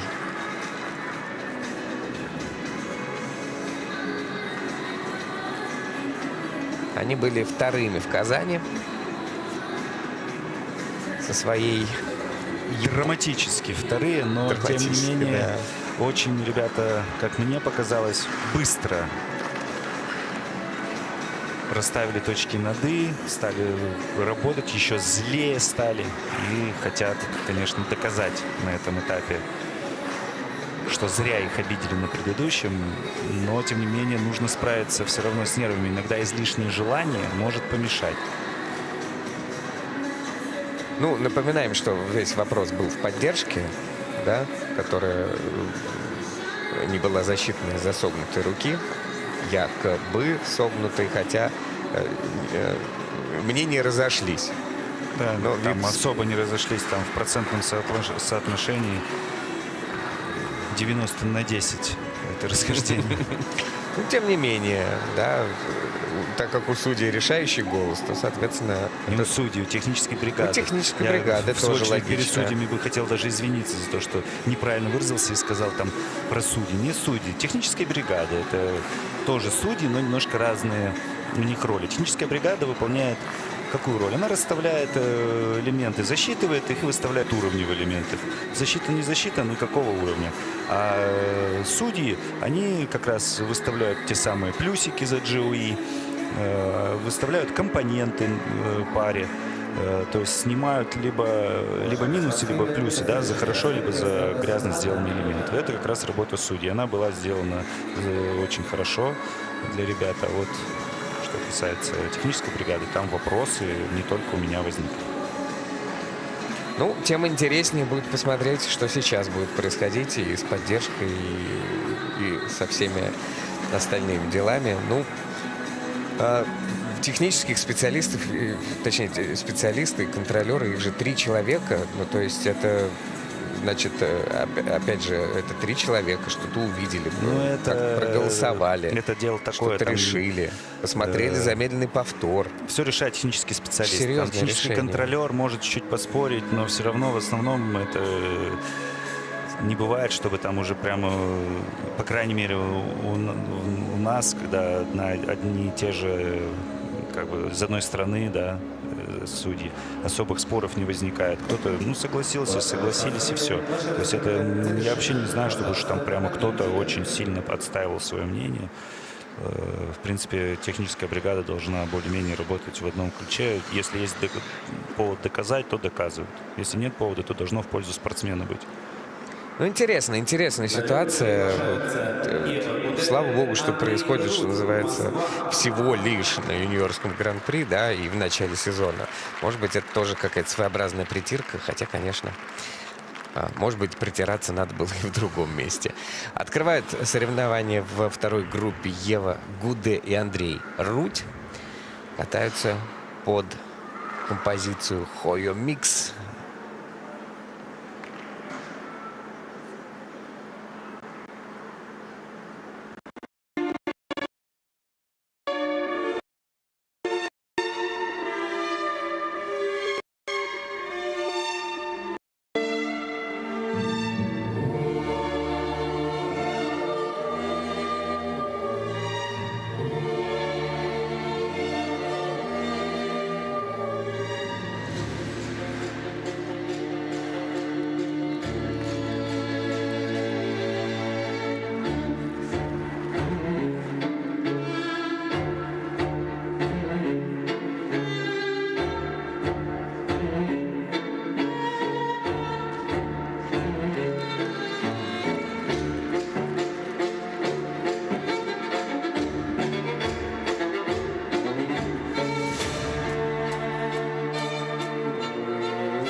Расстроились. Ева Гуде, Андрей Рудь.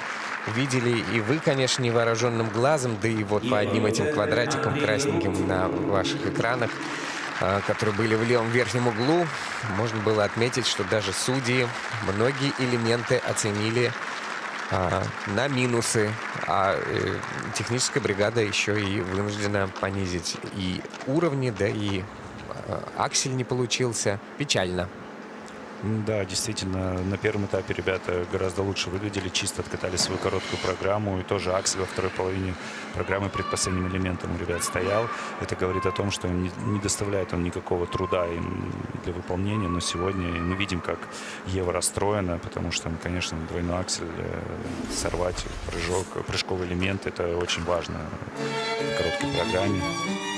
Много в целом очень много ошибок, много минусов. Да, даже, мы видим тяжелый очень подкрут с жестким приземлением из него. То есть он отминусован серьезно, там под -1. Но здесь надо похвалить, как да, она из такой ситуации приземлилась, да, с этого выкрутилась. Лачина. Ну и получила небольшие надбавки за это. За что минусы в поддержке? Потому что тяжеловато, да, или тяжело проезды мало? На небольшом ходу много зубцов у партнера было в поддержке. Видно было, что нелегко ему дался этот элемент, поэтому отминусовали его судьи. Ну и вращение мы тоже видим, расхождение серьезное. Это, наверное, самая главная ошибка. Вот так ушел конек у партнерши немножко. Когда с дуги прыгает сегмент, он бывает прыгает с дуги, аксель бывает такого стопора, с остановочки. Вот у тех, кто прыгает с дуги, у них чревато вот таким риском, что иногда может немножко не туда. Поддерживает партнершу Андрей. Взаимоотношения, видимо, в паре на достойном эмоциональном уровне смогут пережить эти... А у Евы глаза на мокром месте. Ну, не расстраивайтесь. Давайте подтянемся. И завтра в произвольной дадим бой. Пока что они, конечно, на последнем месте отставания от предпоследнего 7 баллов. Амелия Шаяхметова и Мартин Бриславский из группы Сергея Рослякова на льду.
Where did you come from? Where did you go? Where did you come from, Cotton Eye Joe? But I've been from Cotton Eye Joe. I've been married a long time ago. Where did you come from? Where did you go? Where did you come from, Cotton Eye Joe? But I've been from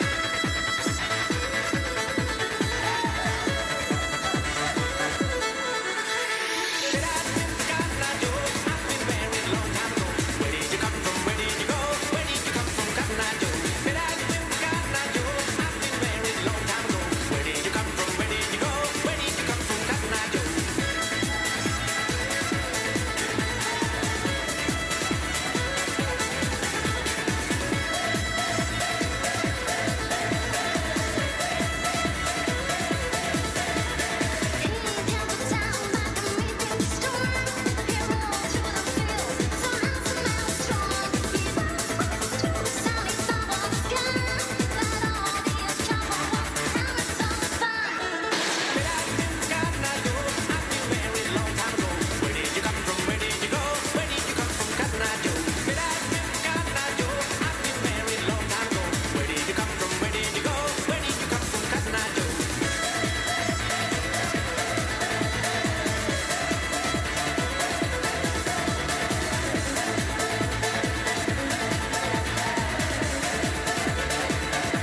Joe? But I've been from Cotton Eye Joe. I've been married a long time ago. Where did you come from? Where did you go? Where did you come from, Cotton Eye Joe? Амелия Шаяхметова, Мартин Бриславский. Ну, Амелия раздосадована этим выбросом, который был сделан в конце программы, который, по идее, должен был быть их такой визитной карточкой в завершение. Но в остальном-то такие хорошие плюсы стоят у них за программой. Все, и подкрутка 4-го уровня, и поддержка с таким плюсом. Ничего себе. Ну, поддержка меня прям удивила, этот плюс, потому что тяжеловатенько она, конечно, была сделана. И на первом этапе тоже не засчитали эту поддержку. Вообще 0 получили. Там прям несколько раз локти согнул Мартин. Здесь постарался держать. Тоже, видимо, такое строение руки, что немножко локти выпирают, и кажется, что согнуты. Но если там прям я сразу сказал, руки согнул, то здесь как бы следил за этим. Он максимально старался сразу выключить локти, насколько у него это позволяет. Смотри, Тодос в начале программы работает. 4-й уровень поставили. Да, долго смотрели, но тем не менее поставили. Координационные элементы убрали во вторую половину программы. Ребята рисковали. В этот раз, конечно, риск не оправдался, потому что выброс с ошибочкой был выполнен, но это незначительное так, касание одной рукой, вот мы видим, без выезда, без выката из выброса получилось. Но, тем не менее, за счет вращений 4-го уровня, за счет Тодоса 4-го уровня, подкрутки 4-го уровня, конечно, техническая оценка хорошая должна быть. Партнер отрабатывает эмоции. Ну, мне тоже кажется, что вот Амелия не так уж стоило расстраиваться в конце. Может, устали просто и как-то были вымотаны. Но, тем не менее, они получают практически одинаковую оценку с Ариной Парсеговой и Матвеем Богдановым, причем в основном за счет компонентов. Если бы вот не было этого микросрыва на Тодосе, на выбросе, то, конечно, они бы заняли сейчас второе место перед выступлением еще двух пар. Да, может быть, даже... Да, там очень плотненько все. Виктория Двинина и Виктор Потапов. Еще одна пермская пара на льду. Катаются под странных птичек. Так называется их короткая программа.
Виктория Двинина, Виктор Потапов. Ну, рано или поздно, почти во всех соревнованиях это происходит. Было падение. Этим наверняка объясняется и расстройство. Но зато как вытащила выброс, хотя за него тоже ставят, кстати, сравнивые минусы судьи. Там касание было чуть-чуть свободной ногой, без опоры, да, но тем не менее. И, конечно, оно должно быть отминусовано и будет отминусовано. это Но касание. вытащила... Ну, как вытащил это, когда по-бойцовски. что-то идет не так. А там Да. был, в принципе, хороший выброс. То есть я вот Вите не могу сказать никаких претензий по поводу того, что он там где-то партнершу не так там вывел, выпустил, куда-то подкрутил, закинул. То есть технически он был неплохой, просто увереннее, надо делать приземление. Мы уже второй турнир смотрим за Викторией и Виктором. И вот Виктории немножко не хватает уверенности. Нужно, как будто бы сил в ногах нету, да, от волнения. И двойной аксель чуточку был недокручен. Он подкрут высоченный, хороший. Видите, мощный партнер, хороший, умелый уже, накатанный. Он двойной аксель, мало того, что недокручен, он еще и с падением. Выброс. Все хорошо в осях, приземляйся. Нет, гнется нога во все стороны. И, к сожалению, касание тоже отминусованный элемент. То есть Столько терять, конечно, в короткой программе, ну, непозволительная роскошь, когда так юниоры катаются. в выбросе больше сейчас ты возлагаешь ответственность именно на партнершу. Потому что ты же все время говоришь, что вот во всем партнер виноват. Ну, Очень часто. а у партнеров во всем партнерши всегда виноват. Тут 50, тут всегда можно об этом очень долго дискутировать, кто прав, кто виноват. Оценки получают оба всегда. Сейчас Виктор получит точно такую же оценку, как Виктория, несмотря на то, что он не падал с двойного акселя. Это все равно коллективная ответственность, но, тем не менее, выброс, как мне казалось, можно было выезжать. Понял, поддерживаю. 54 балла — это на данный момент предпоследнее место. Ниже на данный момент только Ева Гуде и Андрей Рудь. А на льду Таисия Гусева и Даниил Овчинников. Снова группа Тарасова, Забнина, Похилюка. И их японская программа короткая из саундтрека к фильму «Колдун». Что бы это ни значило.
Таисия Гусева, Даниил Овчинников. Да, и слышим мы прямо из зала, даже в Омске, как их поддерживают, кричат: Тася лучше.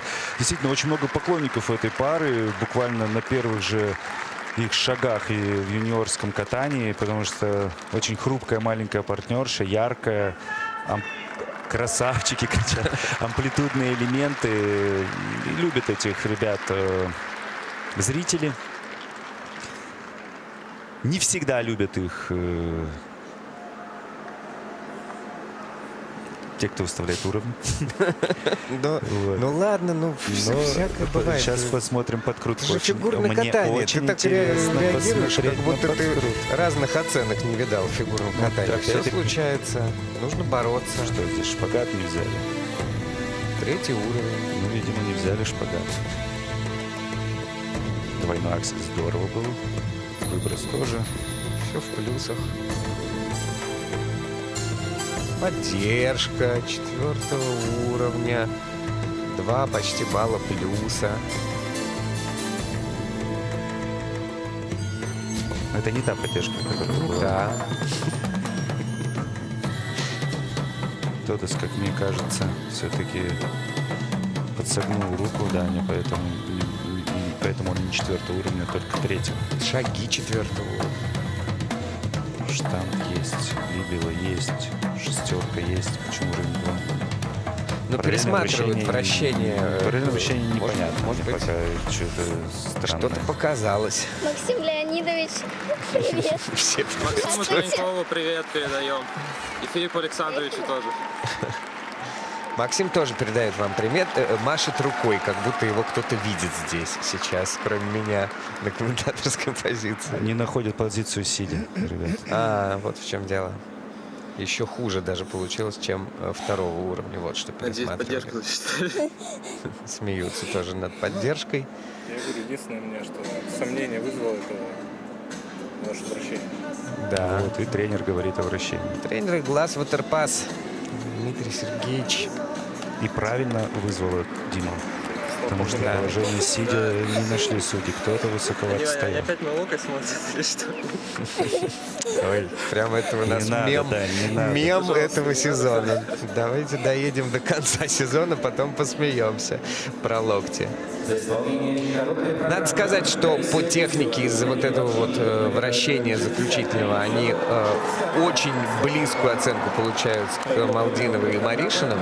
По компонентам обгоняют их на 2 балла, и благодаря этому на 2,5 балла оказываются впереди. Таисия Гусева, Даниил Овчинников лидируют после короткой программы. Камалдинова, Маришин 2-й, Парсегова, Богданов 3-й. И с микронным отставанием от них Шаяхметова, Бориславский всего лишь 0,05. Вот такое завершение сегодняшних соревнований.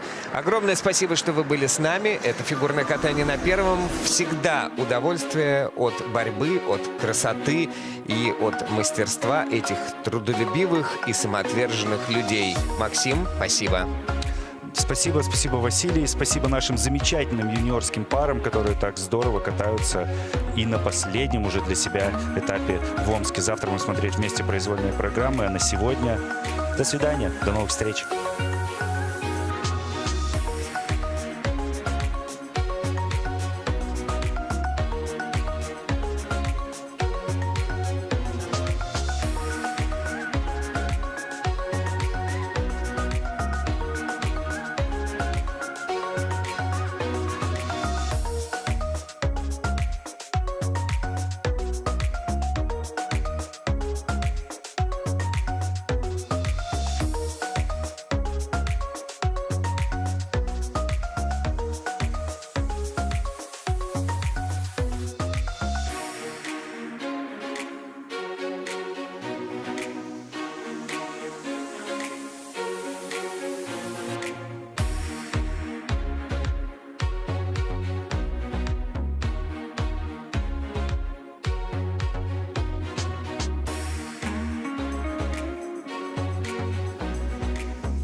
Женя, сейчас все сделаю.